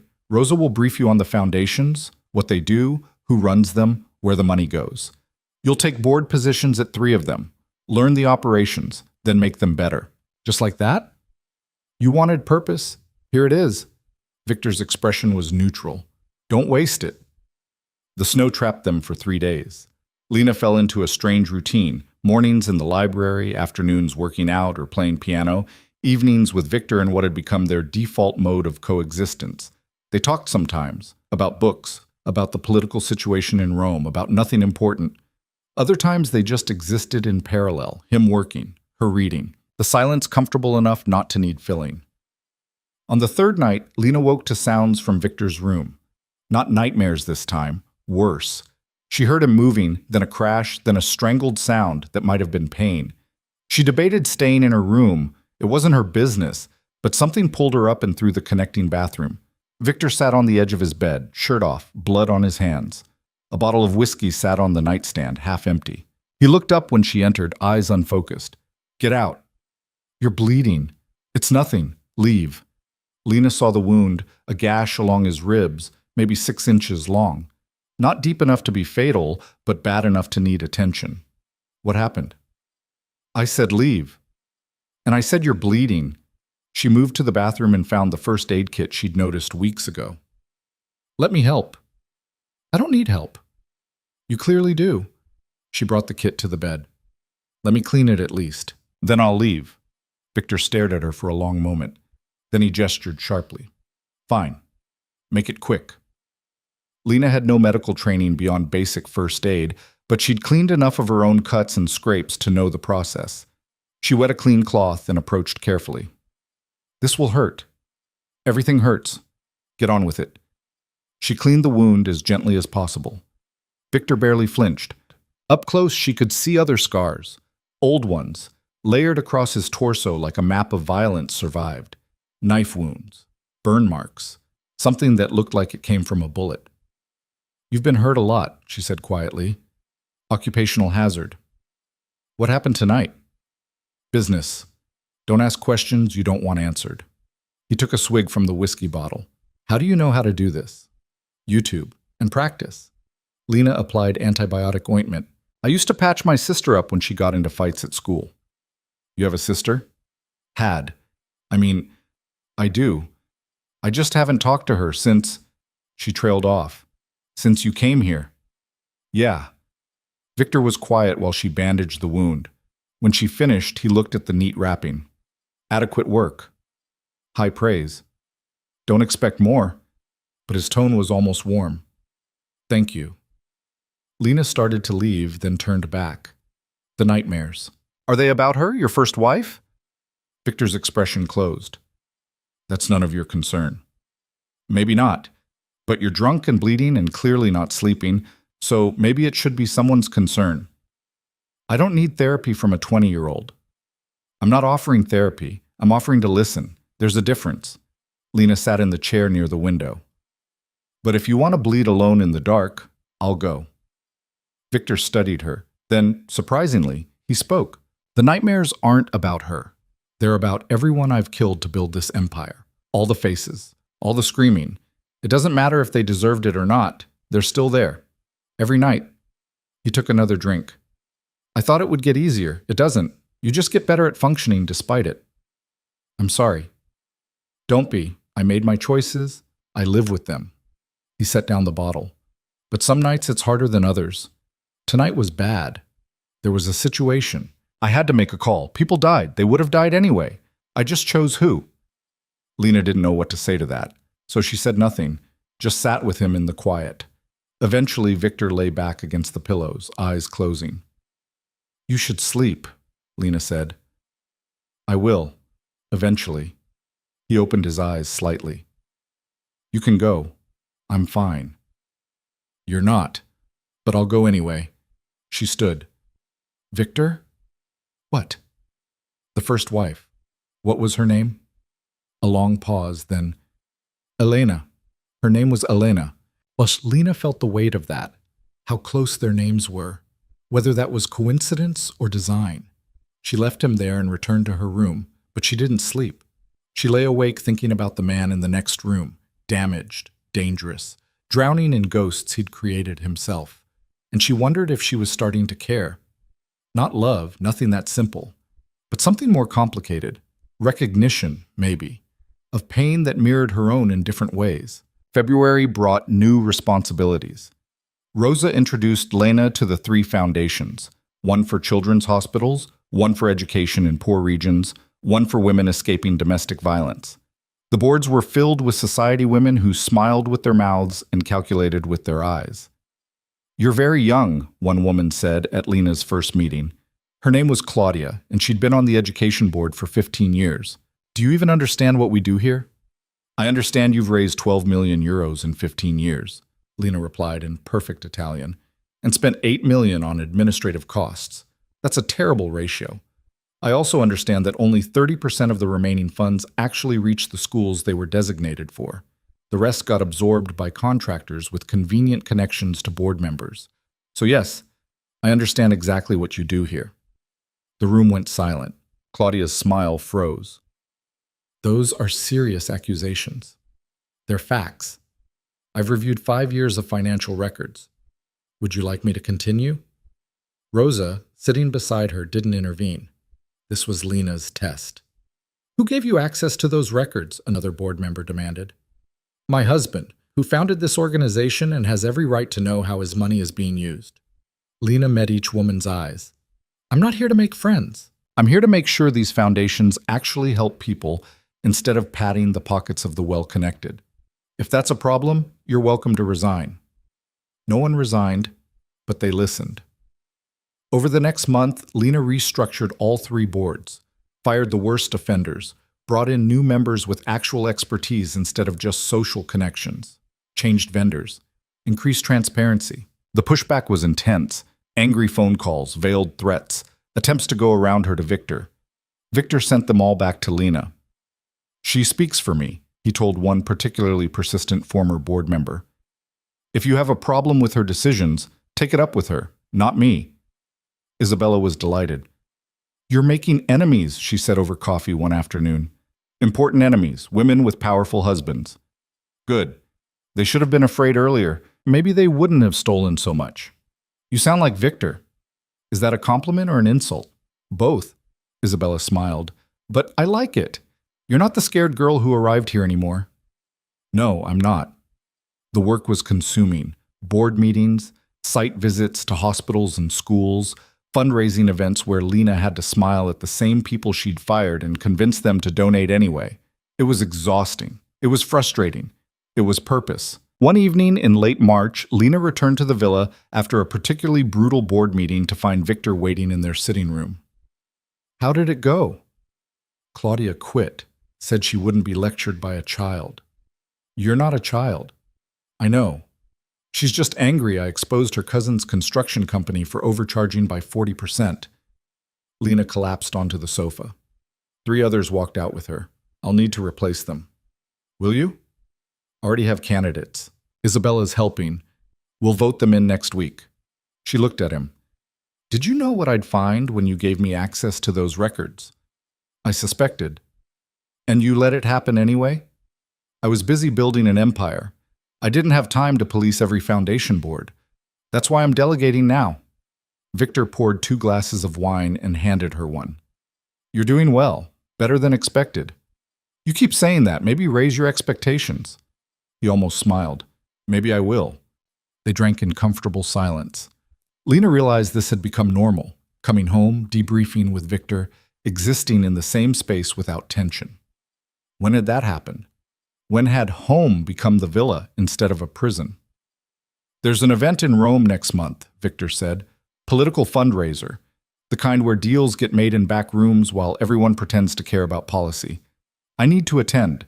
You'll come with me. Of course. This one is different. Dangerous people will be there. Antonio, for one. Others worse than him. You'll need to be careful, observant, trust no one. I never do. Good. Victor set down his glass. We'll stay overnight. Hotel. Separate rooms if you prefer. Same room is fine. We've been sharing a suite for months. Hotel won't be different. Something flickered in Victor's expression. Surprise, maybe, but he just nodded. I'll have Rosa arrange it. The Rome trip was 3 weeks away. Lena spent the time preparing, researching who'd be there, what deals were on the table, what factions were aligned against what. Rosa drilled her on protocols. Sophia added defensive training to their sessions. Not full combat, but enough to handle grabbing hands or forced corners. You think I'll need it? Lena asked after learning how to break a wrist hold. Better to have it and not need it than the reverse. Sophia's expression was serious. Rome isn't the villa. Victor can't control everything there. You need to be able to protect yourself. The night before they left, Lena stood on the balcony watching the gardens. Spring was coming, early flowers pushing through the earth, trees beginning to bud. The grounds looked less hostile now, almost welcoming. Ready? Victor joined her, 2 glasses of whiskey in hand. He offered one. As ready as I can be. Nervous? Should I be? Probably. He sipped his drink. Rome is where things get complicated. The villa is controlled territory. Rome is everyone's territory. That makes it unpredictable. You'll be there. I will, but I can't be everywhere at once. You'll need to navigate some situations alone. I've been doing that for months. Not like this. Victor turned to face her. If something goes wrong, if you feel unsafe, if someone threatens you, if anything feels wrong, find me immediately. Don't try to handle it yourself, understand? Yes. I'm serious, Lena. Rome is where people make power plays, where they test boundaries, where they hurt the people around me to hurt me. His voice was hard. I can't afford for you to be hurt, not politically, not physically, so promise me you'll be careful. It was the most direct concern he'd ever expressed. Lena met his eyes. I promise. Good. He finished his whiskey. We leave at 8. Sleep well. He went inside. Lena stayed on the balcony, turning his words over in her mind. He'd said he couldn't afford for her to be hurt. Politically, yes. But the way he'd said it suggested something more. Maybe he was starting to care too, in his own damaged, cautious way. Or maybe she was reading too much into it. Either way, tomorrow they'd go to Rome. And Lena would face the wider world as Mrs. Victor Moretti. She just hoped she was ready for whatever that meant. The drive to Rome took 3 hours. Victor worked on his laptop the entire time. Lena watched the landscape change from rural hills to urban sprawl. The city rose around them, ancient and modern, smashed together in ways that shouldn't work, but did. Their hotel was 5-star elegant. The suite had 2 bedrooms as promised, connected by a shared living space. Floor-to-ceiling windows overlooked the city, marble bathroom, every luxury imaginable. Unpack and rest, Victor said. We have 2 hours before we need to leave for the event. Dress is formal. Rosa packed appropriate options. Lena found 3 dresses in the closet. She chose black. Simple, elegant, impossible to criticize. She did her own makeup this time, styled her own hair. She'd learned enough not to need help anymore. When she emerged, Victor was waiting in a tuxedo that made him look even more dangerous than usual. His expression when he saw her was carefully neutral, but something flashed in his eyes. Approval, maybe. Acceptable, he said. You too. The corner of his mouth twitched. Let's go. The event was at a historic palazzo, all frescoed ceilings and gilded everything. Hundreds of people in evening wear, drinking champagne and pretending their conversations were about policy instead of power. Victor kept Lena close at first, introducing her to key players. She recognized some from her research. Others were new. She smiled, made small talk, remembered names and faces. Then Victor was pulled into a conversation with men who made it clear she wasn't welcome. He glanced at her. Will you be all right? I'll manage. Stay visible. Don't go anywhere alone. He disappeared into a private room. Lena circulated alone. She found Isabella near the bar. Surviving? Isabella asked. So far. Good. Stay away from the terrace. Antonio's holding court there, and he's already drunk. Not a good combination. Noted. Lena talked to board members from her foundations, made connections with potential donors, deflected questions about her background with practiced ease. She was good at this now. The performance felt natural. Then she saw him. Her father. He stood near the entrance, looking older and more worn than she remembered. He wore a suit that didn't fit quite right, holding a glass of champagne like he didn't know what to do with it. His eyes scanned the room, searching. When they landed on Lena, he froze. She should have walked away, should have ignored him, but her feet carried her forward before her brain caught up. Dad? His face crumpled. Lena. Oh, sweetheart. Don't. She kept her voice low, hard. What are you doing here? I was invited. I think Victor wanted me to see that you're okay. His hands shook. Are you? Okay? That's none of your business anymore. Lena, please. I know what I did was unforgivable. I know I sold you to save myself, but I hoped maybe with time. Time doesn't change anything. Lena's throat was tight. You gave me away like I was property, like I was worth less than your mistakes. I was desperate. They were going to kill me, so you let them take me instead. She stepped closer. Do you know what the last 6 months have been like? Learning a new language, a new world, becoming someone I don't recognize because I had no choice? I'm sorry. Sorry doesn't fix it. Lena's voice broke. You were supposed to protect me. You're my father, and you traded me for your life. I know, and I hate myself for it every day. Tears ran down his face. But you look good, healthy, strong. Maybe it worked out. It worked out? Lena's laugh was bitter. I'm married to a man who terrifies me. I live in a cage made of marble and gold. I've become someone I swore I'd never be. And you think it worked out? Does he hurt you? No, but that's not the point. Then what is the point? The point is you should have died before you let this happen. The words came out cold and final. I would have grieved you. I would have been sad, but I would have respected you. Now I can't even look at you without feeling sick.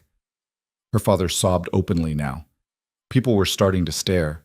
Lena, please, don't contact me again. Don't try to see me. As far as I'm concerned, you died the day you put me on that plane. She turned to leave. Your sister asks about you, he said desperately. She misses you. Lena stopped. Tell her I miss her too. Tell her I'm sorry. And tell her to never end up like you. She walked away. Her vision blurred with tears she refused to let fall. Not here. Not in front of these people. She found a side hallway and ducked into it, pressing her back against the wall. Breathed. Tried to stop shaking. Mrs. Moretti, are you unwell? Antonio's voice. Wrong place, wrong time. Lena straightened. I'm fine. You don't look fine. You look upset.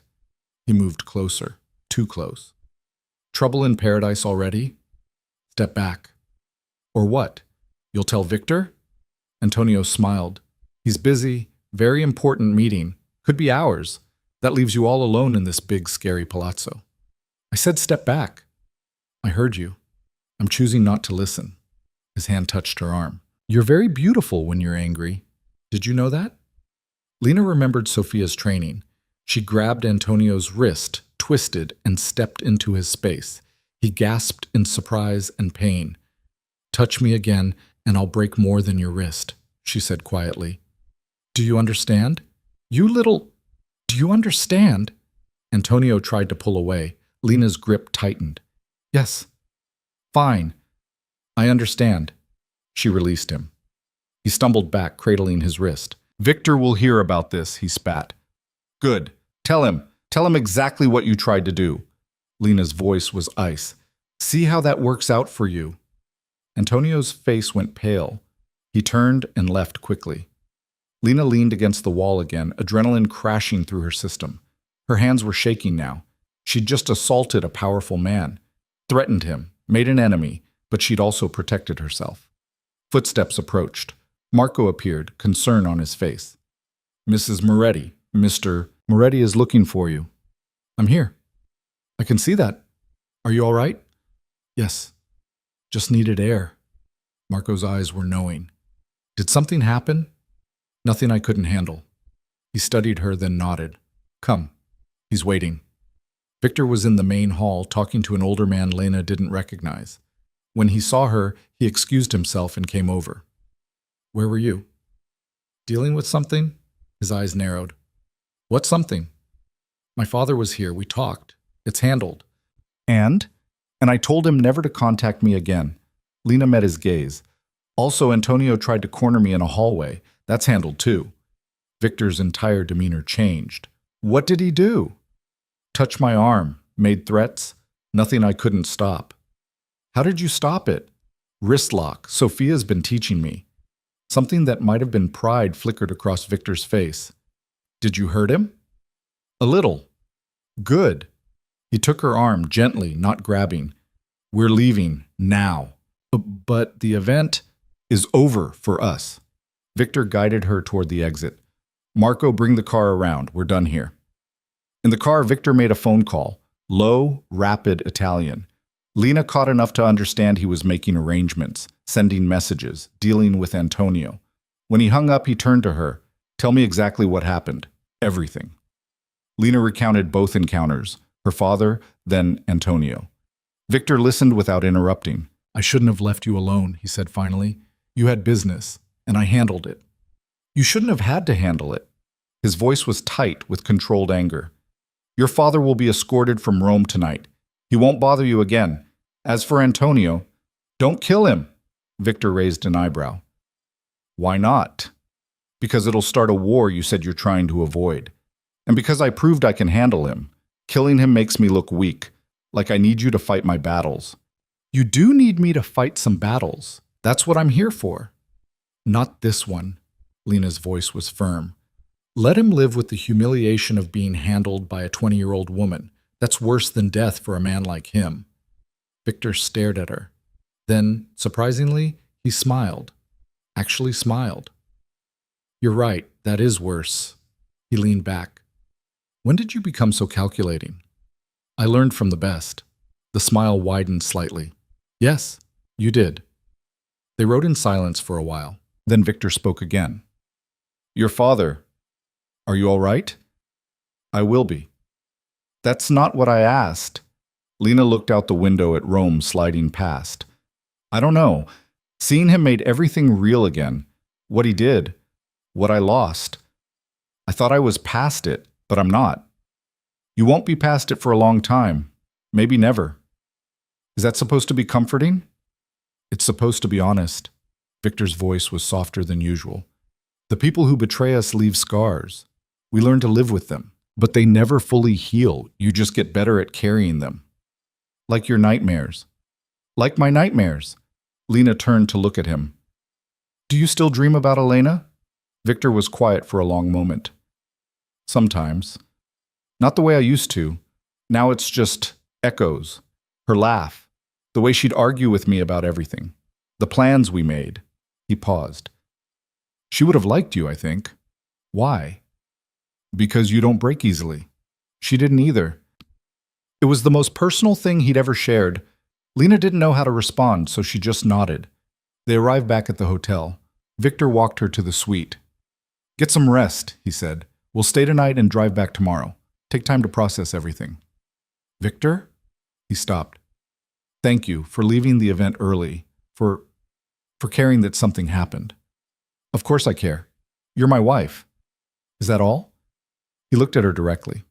The guard slipped, just for a moment, and Lena saw something there, concern, respect, maybe even something warmer. No, he said quietly. That's not all. Then the guard was back up. Sleep well, Lena. He went to his room and closed the door. Lena stood in the living area, heart beating too fast. Something had shifted tonight, something fundamental. She wasn't falling in love. She wasn't that naive. But she was starting to understand that whatever this was between them, this strange marriage, this careful partnership, it was becoming real in ways she hadn't anticipated. And that terrified her more than anything else in this whole impossible situation.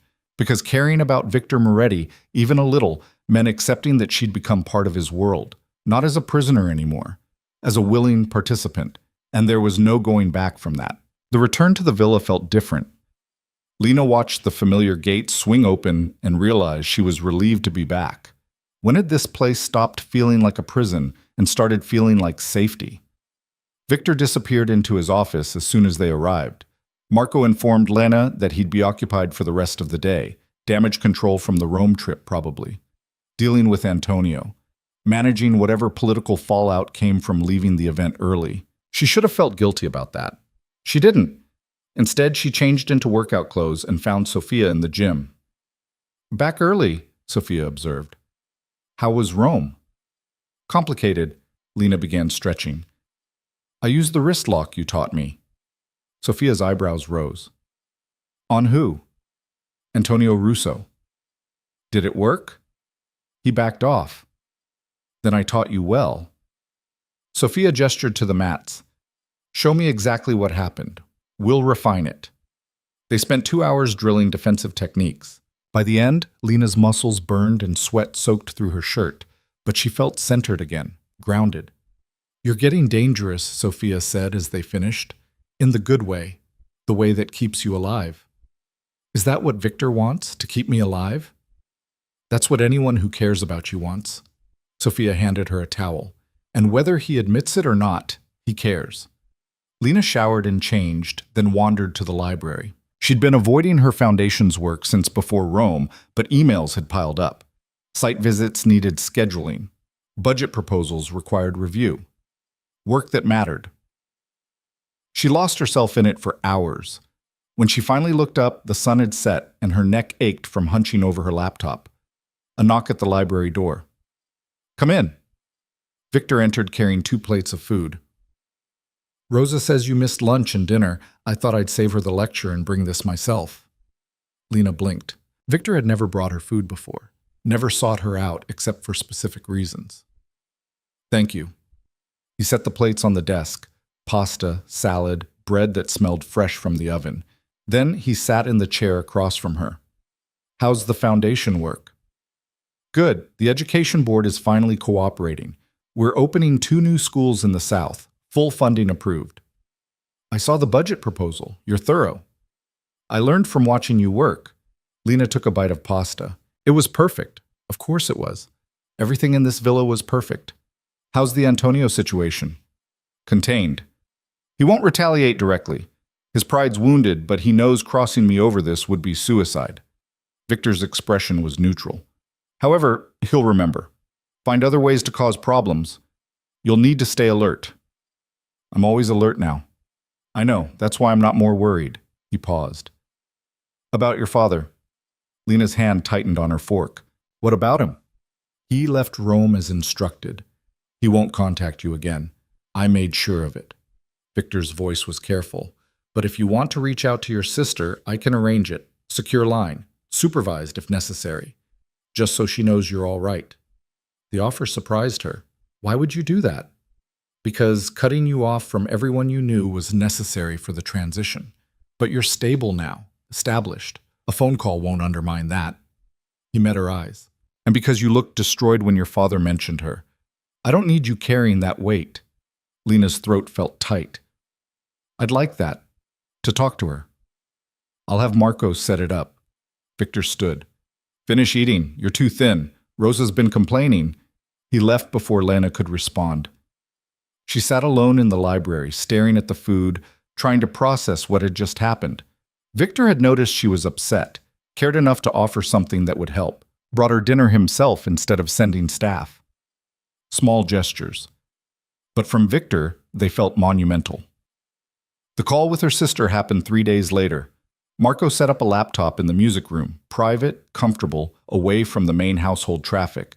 He showed Lena how the encryption worked, then left her alone. The video connected. And there was Emily. 15 now, her face fuller than Lena remembered, but still achingly familiar. Her little sister.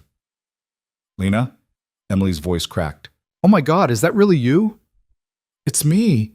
Lena's vision blurred. "Hi, Em." Emily started crying immediately. "Where are you?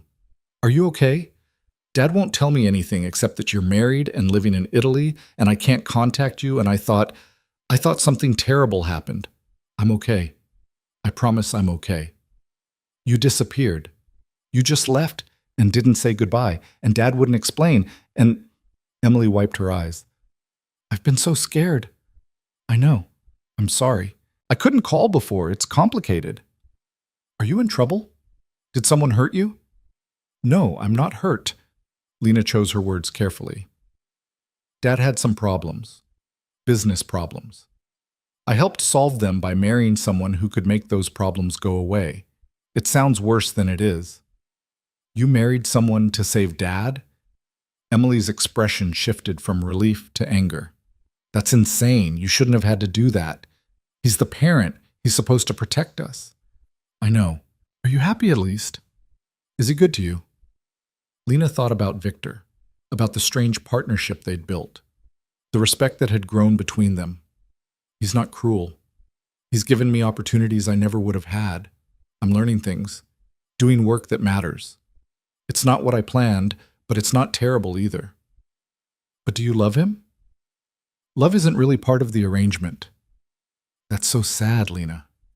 "Maybe, but it's honest." Lena managed to smile. "Tell me about you. How's school? Are you still on the soccer team?" They talked for an hour. Emily filled her in on everything. School drama, her new boyfriend, the college application she was starting to think about. Normal things. The life Lena used to have. When the call ended, Lena sat in the silence feeling hollowed out. She'd needed to hear Emily's voice, but it also reminded her of everything she'd lost, everything she could never get back. She found Victor in his office later that evening. "Thank you for arranging the call." He looked up from his papers. "Was it helpful?" "Yes, and hard. Most worthwhile things are." He set down his pen. "Will you want to call her again?" "If that's allowed?" "Once a month. Supervised connection. Marco will schedule it." Victor's expression was unreadable. "She's your sister. I won't take that from you." Lena nodded, not trusting her voice. "There's something else," Victor said. "I'm going away for a week. Business in Milan and Turin. Meetings I can't postpone." "Okay." "You'll stay here. Marco and Rosa will be in charge of security. Don't leave the grounds without full escort. Don't trust anyone who shows up unexpectedly. And if anything feels wrong, call me immediately. Understand?" "You think something will happen while you're gone?" "I think Antonio's smart enough to wait for an opening. I don't want to give him one." Victor stood and moved around the desk. "You've proven you can handle yourself. But handling one drunk man in a hallway is different from handling an organized move against you. Promise me you'll be careful." "I promise." "Good." He studied her face. "You look tired." "I am tired." "Then sleep. The foundations can wait until tomorrow." Lena turned to leave, then stopped. "Victor, when you come back, could we talk? About things that aren't business?" "What things?" "I don't know, just talk. Like people instead of business partners." He was quiet for a moment. "Yes, we can do that." It was a small agreement, but it felt significant. Victor left the next morning. Lena watched from the balcony as his car disappeared down the drive. The villa felt emptier without him. Stranger. She'd gotten used to his presence, the sound of him working late, the occasional conversation over breakfast, the routine of their coexistence. She threw herself into foundation work to fill the gap. Site visits to 2 of the new schools being built. A board meeting that went surprisingly smooth. Her restructuring was paying off. Fundraising calls that brought in more money than expected. By the 4th day, she was exhausted but satisfied. Real progress was happening. Children were getting better education. Women were finding safe housing. The money was actually reaching the people who needed it. That evening, Lena was playing piano in the music room when Rosa appeared in the doorway. "There's a woman here to see you. Says she's a friend of Isabella's." Lena stopped playing. "Did Isabella mention sending someone?" "No, but the woman has identification. Says her name is Gabriella Conti, Isabella's daughter." That made sense. Isabella had mentioned a daughter who lived in Florence.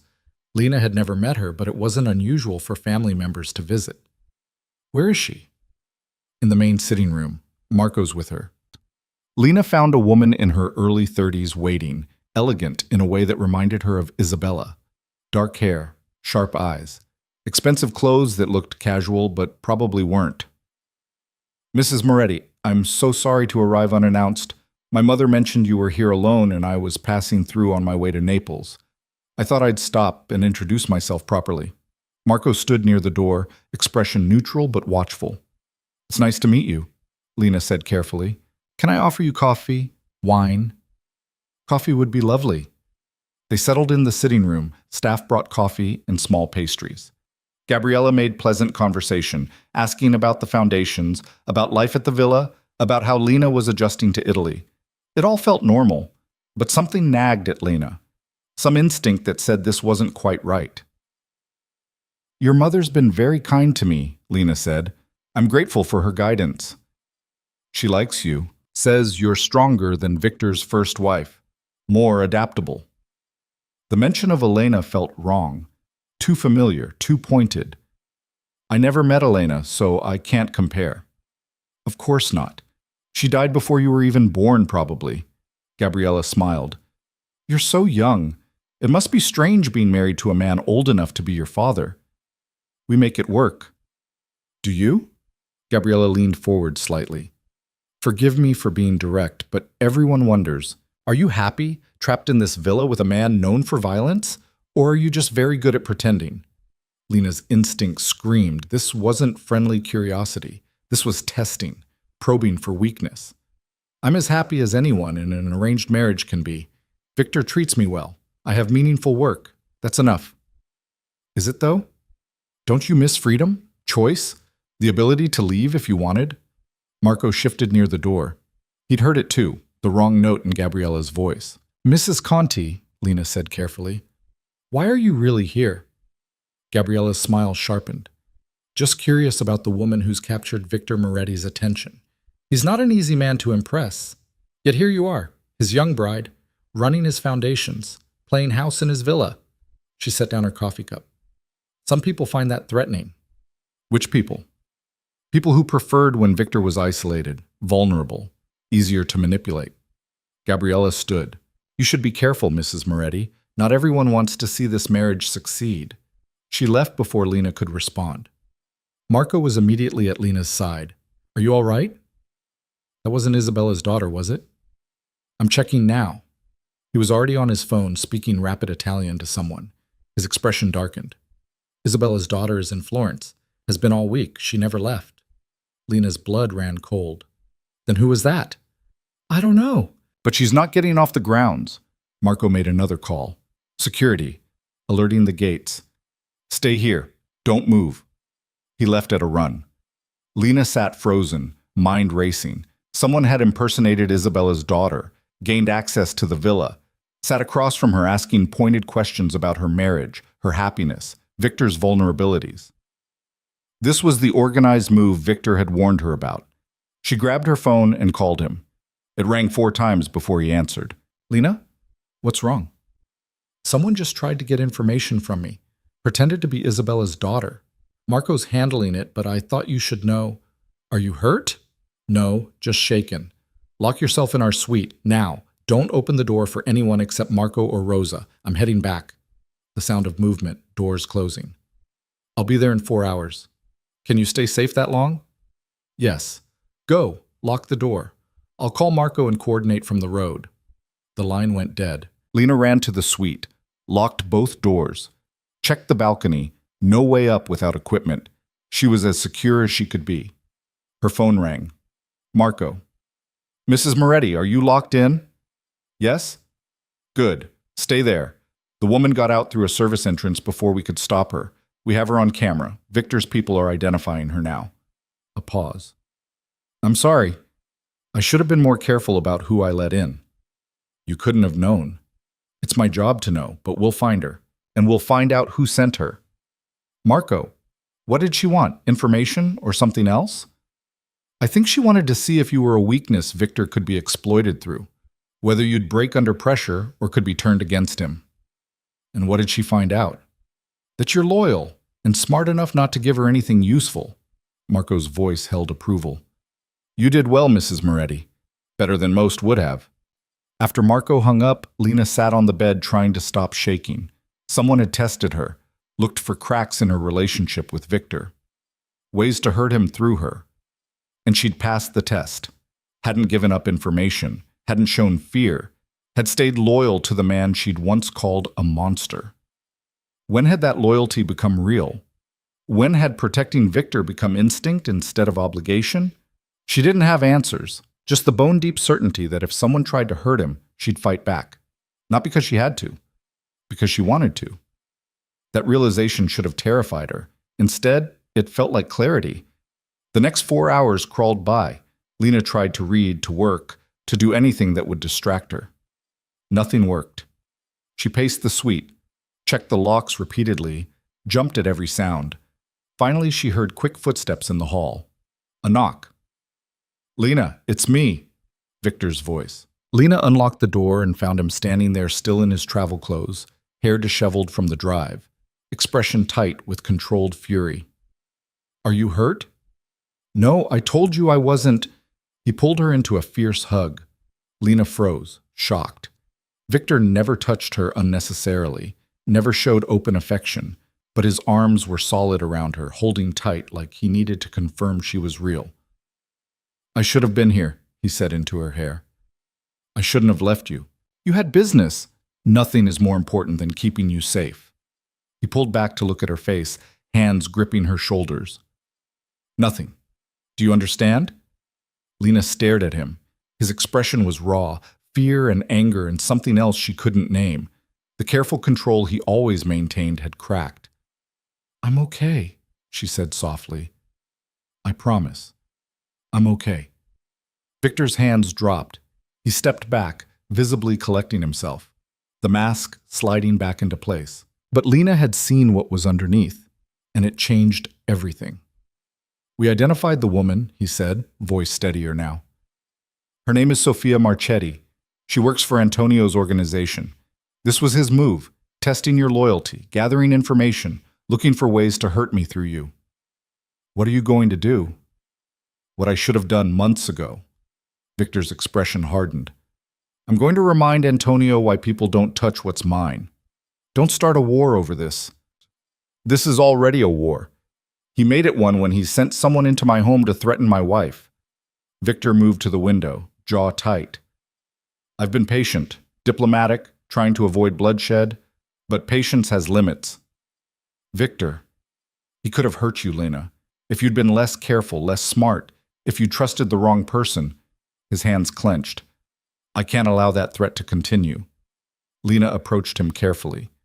"Then don't make it about revenge. Make it about power. Show him you're untouchable without giving him the excuse to escalate." Victor turned to face her. "How?" "Take something he values, a business deal, an alliance, something that hurts but doesn't kill. Make him understand that coming after me costs more than it's worth." Lena's voice was steady. "You taught me to be strategic. Use strategy instead of violence." Victor studied her face for a long moment. Then, surprisingly, he smiled. A real smile. "When did you become so ruthless?" "I learned from the best." "Yes, you did." He reached out and touched her cheek, gentle, brief. "You're right. Strategic pain is more effective than outright war.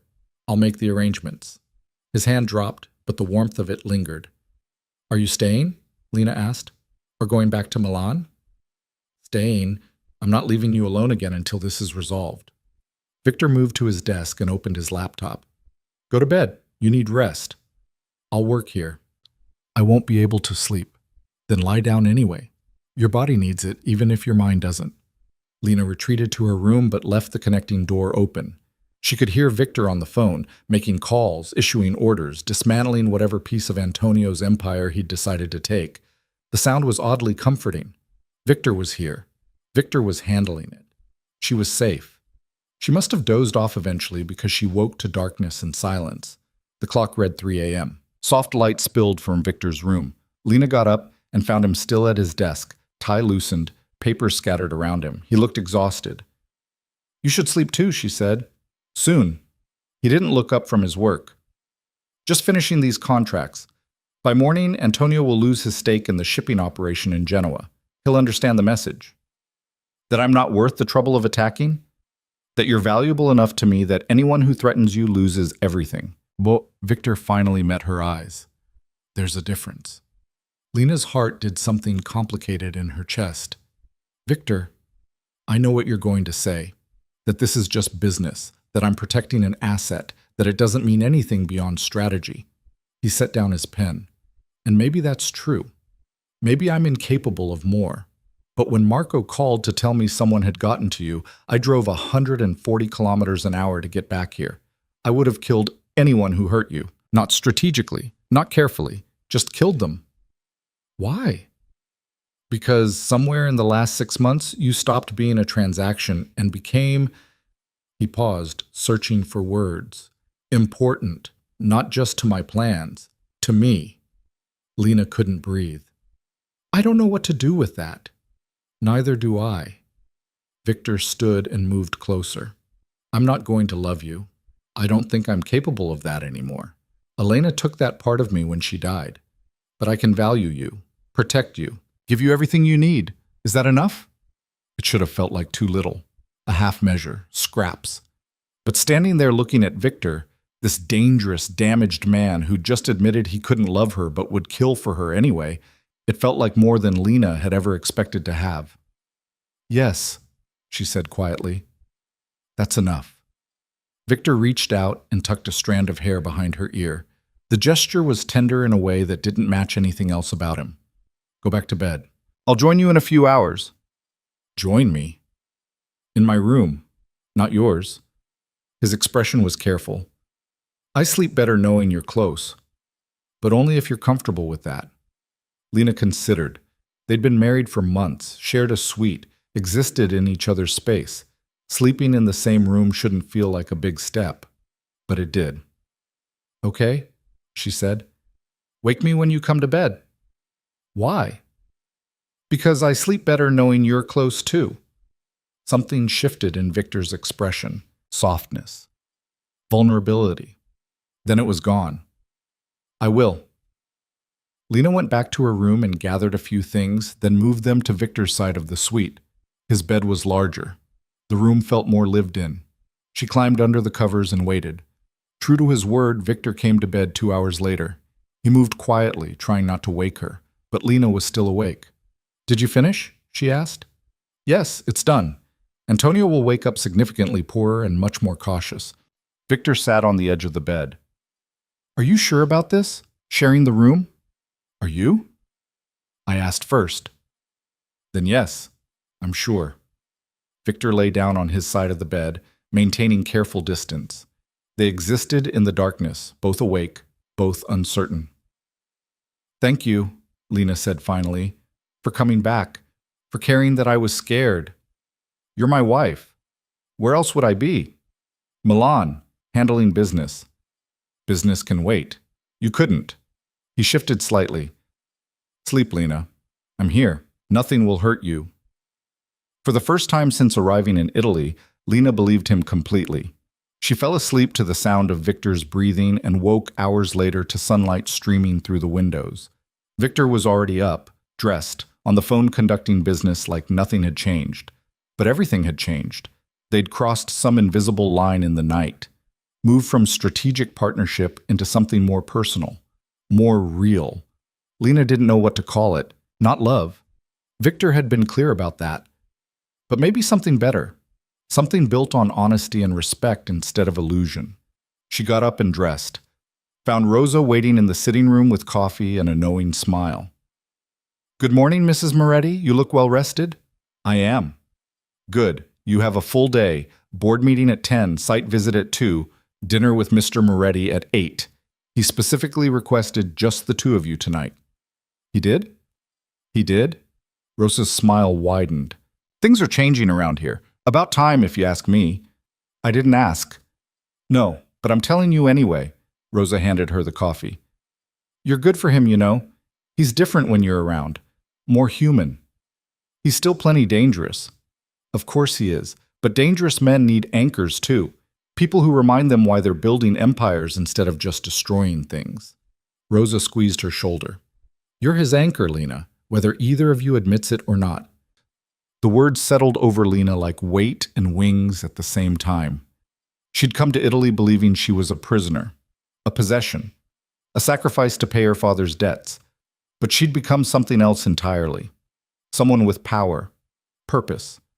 A partnership with a man who'd proven he valued her enough to cross Italy at dangerous speeds just to make sure she was safe. It wasn't the life she'd planned. It would never be normal. But it was hers. And for the first time since stepping off that plane 9 months ago, Lena wasn't sure she'd choose differently, even if she could. That realization should have felt like defeat, like Stockholm Syndrome or surrender. Instead, it felt like freedom of a different kind. The freedom to choose who she wanted to become instead of mourning who she'd been. Victor appeared in the doorway. Ready for your meeting? Yes. Good. I'll drive you. We need to talk on the way. They walked to the car together. Marco held the door. The villa gates opened, and Lena settled into the passenger seat of Victor Moretti's car with the strange certainty that she was exactly where she was supposed to be. Not because fate had put her there, but because she'd chosen to stay, to fight, to build something real from impossible circumstances. The girl who'd arrived terrified and alone was gone. In her place was a woman who ran foundations and faced down threats and slept beside a dangerous man who'd admitted she mattered. Who she'd become wasn't who she'd planned to be. But maybe that was okay. Maybe becoming someone you never expected was just another way of surviving. And Lena had gotten very good at surviving. The attack came on a Tuesday in late April, 3 weeks after the incident with the fake Gabriella. Lena had just returned from a site visit to one of the new schools, children's laughter still echoing in her head, their bright faces as they showed her their classrooms. She'd felt proud, useful, like the work she was doing actually mattered. Victor was in Turin for meetings he'd postponed twice already. Marco had doubled security after the impersonation attempt, but the villa felt safe, familiar, home. Lena was wrong. He was crossing through the main hall toward the stairs when the first gunshot shattered a window. Glass exploded inward. Lena dropped instinctively, heart slamming against her ribs. More gunfire, shouting, the heavy thud of the front doors being forced open. Marco appeared from nowhere, weapon drawn. "Mrs. Moretti, run! Second floor, east wing, the safe room. Go now!" Lena ran. Behind her, the sounds of fighting erupted. Gunshots, men yelling in Italian. The crash of furniture being overturned. She took the stairs two at a time, her workout training kicking in. Sophia's voice in her head telling her to breathe, move, stay focused. The safe room was at the end of the east wing. Victor had shown it to her once. Reinforced door, panic button, phone line that went directly to his personal cell. She'd never thought she'd actually need it. Footsteps pounded behind her, heavy, male, not Marco. "There, the girl!" Lena ran faster. The safe room door was 20 feet away. 15. 10. A hand grabbed her arm, yanked her backward. Lena reacted without thinking, everything Sophia had drilled into her becoming muscle memory. She twisted, broke the grip, drove her elbow into the man's solar plexus. He grunted and stumbled. She kicked his knee. He went down, but there was another one, bigger. He rushed her before she could reach the door.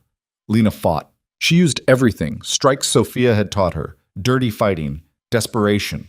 She landed a solid hit to his throat, raked her nails across his face. But he was stronger, heavier, trained. He slammed her against the wall. Air rushed from her lungs. His hand closed around her throat. "Should have stayed quiet, little wife. Victor's gonna pay big for you now." Lena drove her knee up between his legs as hard as she could. The man's grip loosened. She shoved him back, gasping for air, and ran the last few feet to the safe room. She got the door open, threw herself inside, slammed it shut, and twisted the lock. The reinforced door shuddered as the man threw himself against it. Once, twice. But it held. Lena hit the panic button with shaking hands, found the phone, dialed Victor's number. He answered on the first ring. "Lena, the villa's under attack. Men with guns. They got inside. I'm in the safe room, but Marco, I don't know where Marco is." "How many men?" "I saw 3. There might be more." "Are you hurt?" "No, I fought one off, but good. That's good." Victor's voice was deadly calm. "Stay in that room. Don't open the door for anyone except Marco. I'm 20 minutes away. My people are already on their way. Can you hold out 20 minutes? "Yes." "Then do it." "I'm coming, Lena. I promise I'm coming." The line stayed open. Lena could hear Victor shouting orders to someone, the sound of a car accelerating. She pressed her back against the wall and tried to steady her breathing. More gunfire echoed through the villa, closer now, then silence. The silence was worse. Minutes crawled by. Lena counted them, watched the clock on the wall. 15 minutes, 16, 17. A knock on the door made her jump. "Mrs. Moretti, it's Marco. You can open up." Lena hesitated. "How do I know it's really you?" "Because I'm bleeding all over Victor's expensive floor, and Rosa's going to kill me for it." A pause. "And because you asked me once what I thought of Victor's first wife. I said she was kind but too gentle for this world. You said you'd try not to make the same mistake." That had happened. A conversation months ago that no one else had heard. Lena unlocked the door. Marco stood there, blood soaking through his shirt near his shoulder. But he was upright, armed, alert. "Are they gone?" "Dead or captured. Victor's reinforcements arrived 5 minutes ago." Marco's expression was grim. 4 attackers, all working for Antonio. This was meant to be a kidnapping. Lena's legs felt weak. She sat down hard on the floor. "Hey, stay with me." Marco crouched in front of her. "You did good. Fought back. Got to safety. That's exactly what you were supposed to do." "I hurt one of them." "I know. I saw him. broken nose, damaged throat, very angry. Marco almost smiled. Sophia will be proud. You're bleeding. It's not that bad. I've had worse. He gestured for her to stand. Come on. Victor's going to be here any minute, and he needs to see you're okay. If he arrives and can't find you immediately, he'll burn this entire villa down looking. They made their way downstairs. The main hall was destroyed, furniture overturned, blood on the marble floor, broken glass everywhere. 2 bodies lay near the entrance covered with sheets. Guards Lena recognized stood watch, weapons still drawn. Rosa appeared, her face pale but composed. Thank heavens you're all right. Come, let's get you cleaned up before Victor. The front doors burst open. Victor strode in, followed by 6 armed men. His eyes swept the hall, cataloging damage, bodies, until they landed on Lena. He crossed the space in 3 strides and pulled her into his arms. His heart hammered against her cheek. His hands shook as they pressed against her back.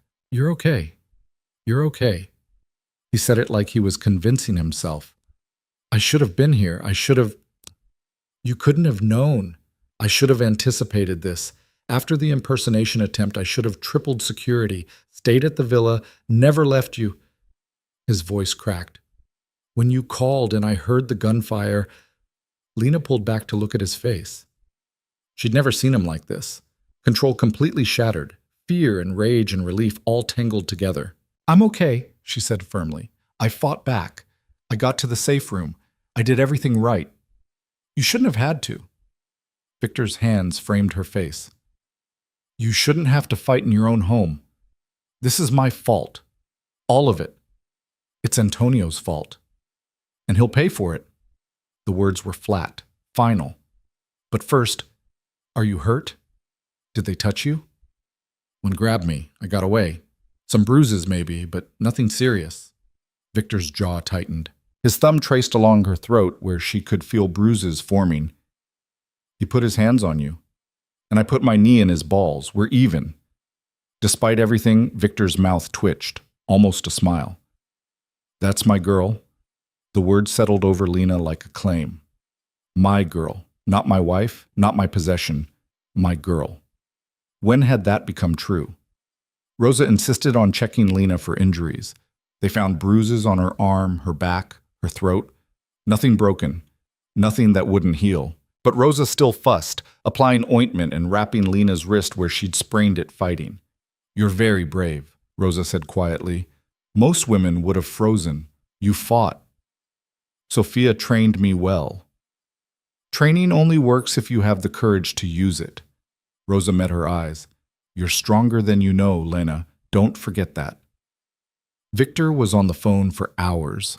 Lena heard fragments, orders being given, locations being secured, Antonio's name spoken with cold fury. She sat in the music room with tea Rosa had insisted she drink, listening to Victor dismantle a man's empire 1 phone call at a time. Finally, he found her there. It's done. What's done? Antonio, his operations, his protection, everything. Victor sat beside her, exhausted. By morning, he'll be exposed. Authorities will have evidence of everything illegal he's been running.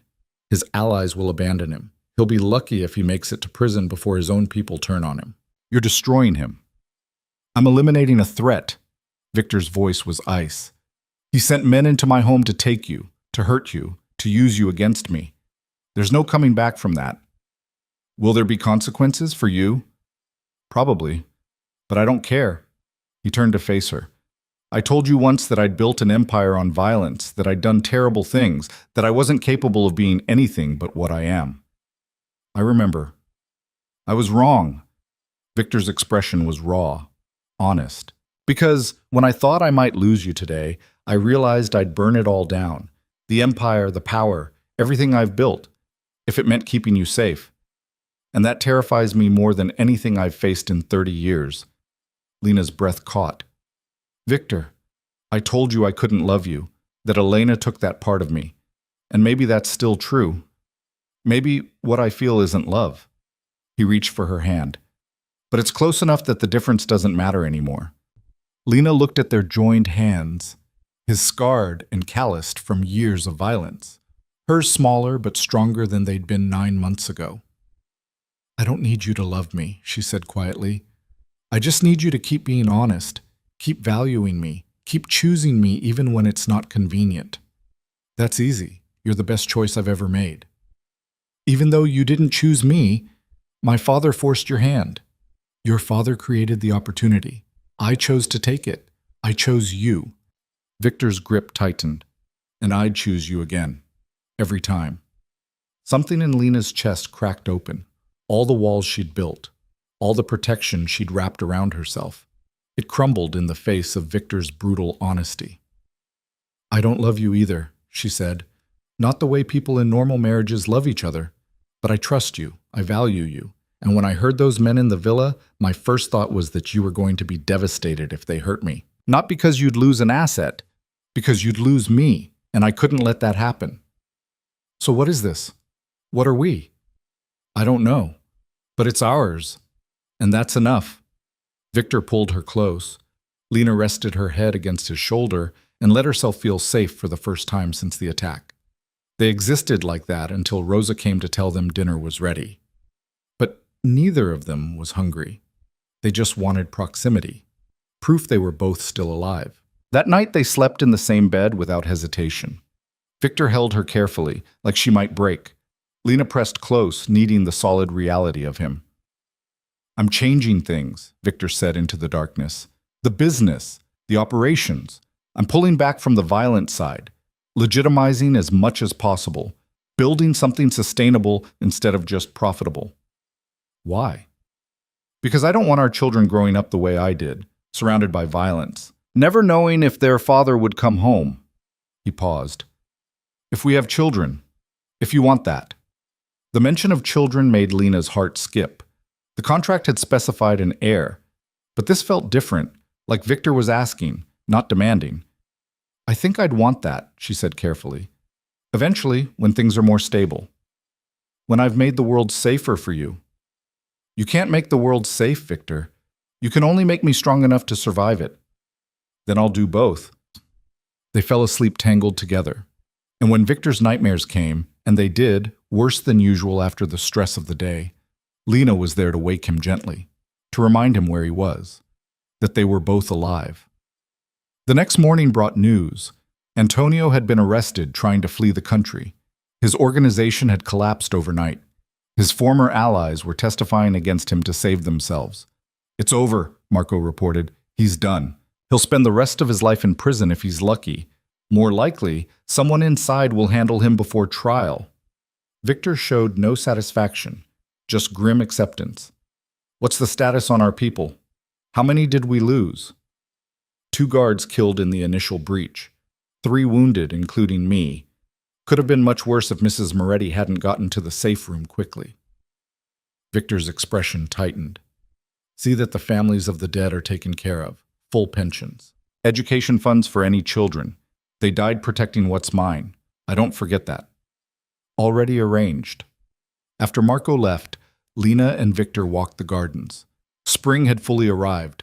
Flowers blooming, trees green, birds singing like yesterday's violence had never happened. I meant what I said last night, Victor said, about changing things, pulling back from the dangerous work. That's your entire empire. Then I'll build a new one. Legal businesses, investments. The foundations you're already running can expand.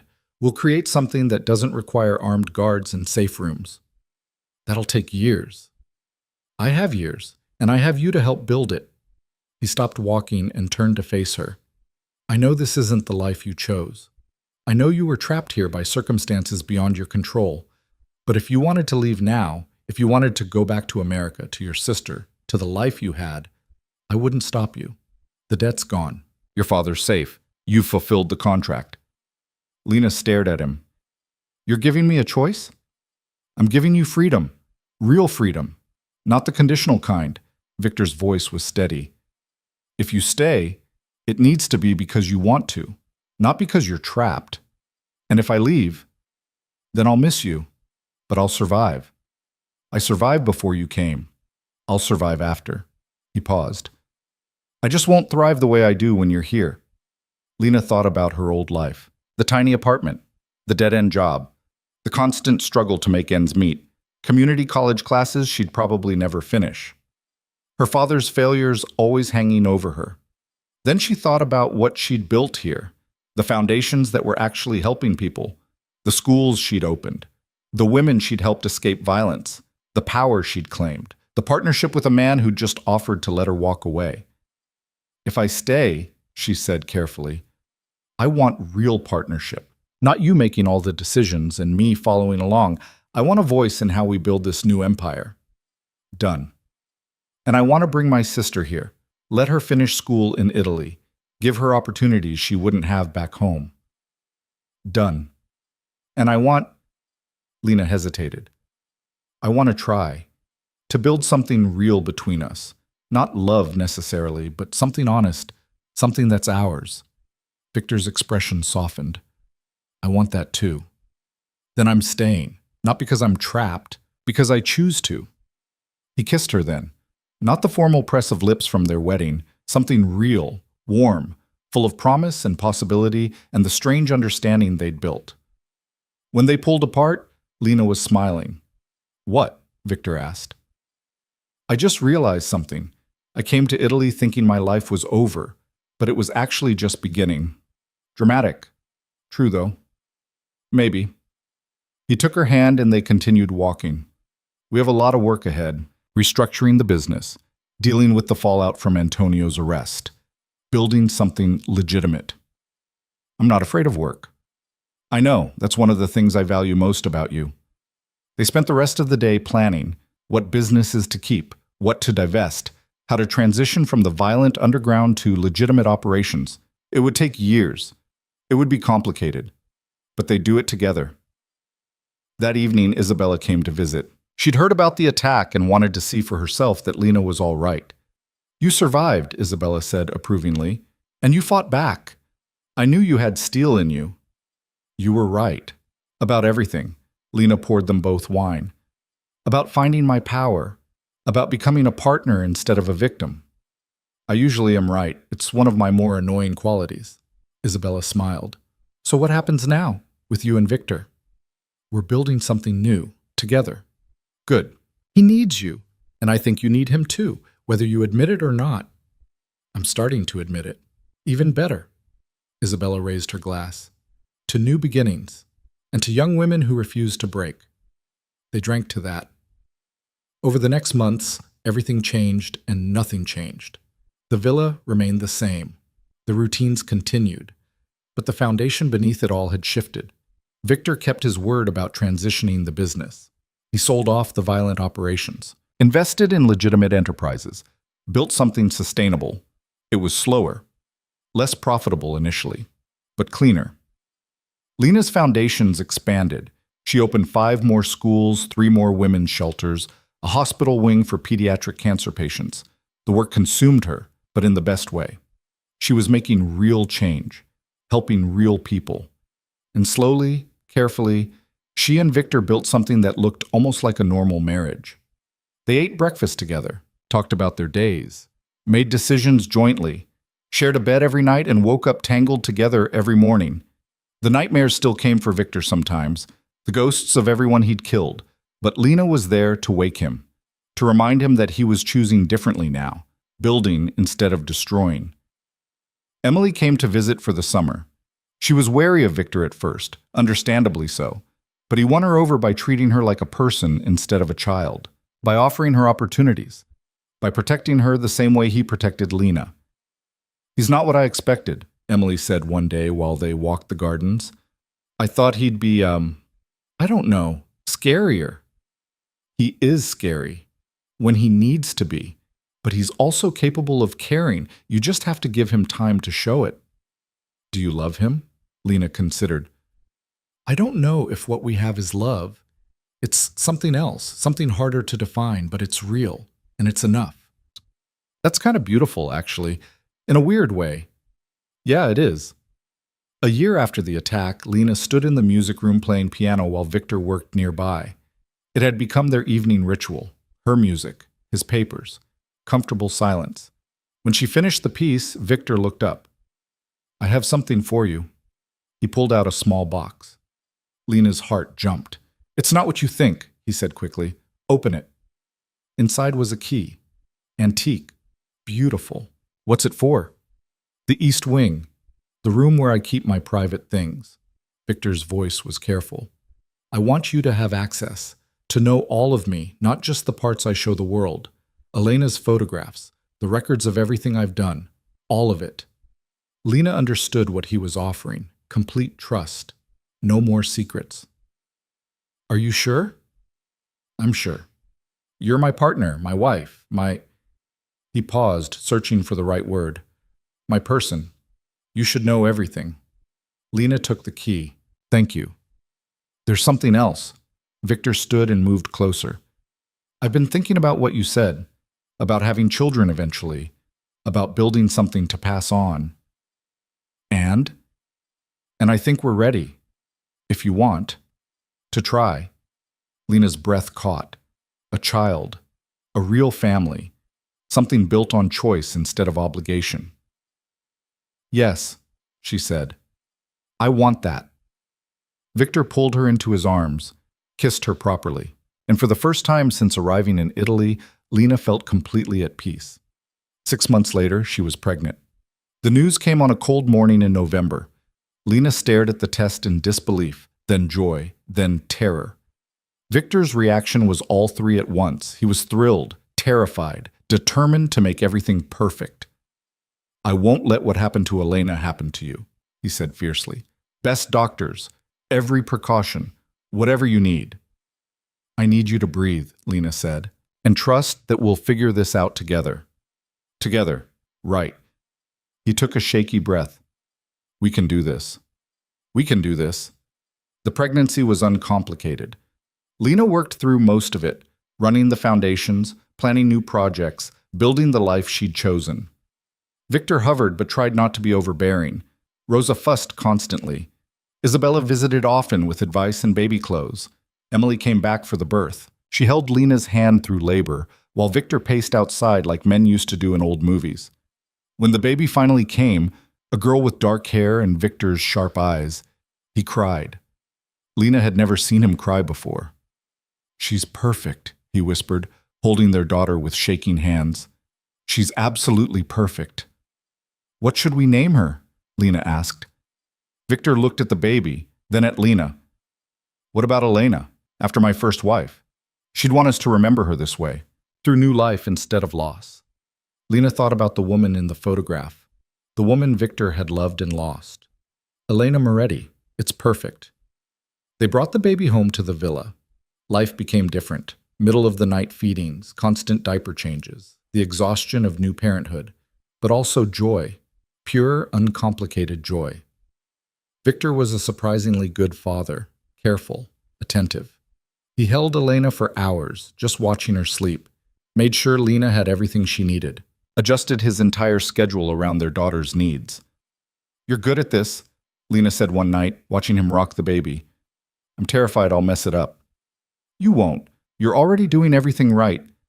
That's because I have you. I couldn't do this alone. Good thing you don't have to. As Elena grew, the villa filled with new sounds, baby laughter, crying, the chaos of a child learning to exist in the world. Victor's empire continued to evolve, fully legitimate now, built on legal businesses and smart investments.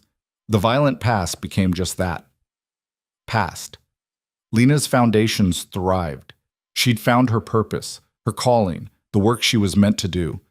And somewhere along the way, she and Victor fell into something that looked a lot like love. Not the fairy tale kind, but the real kind.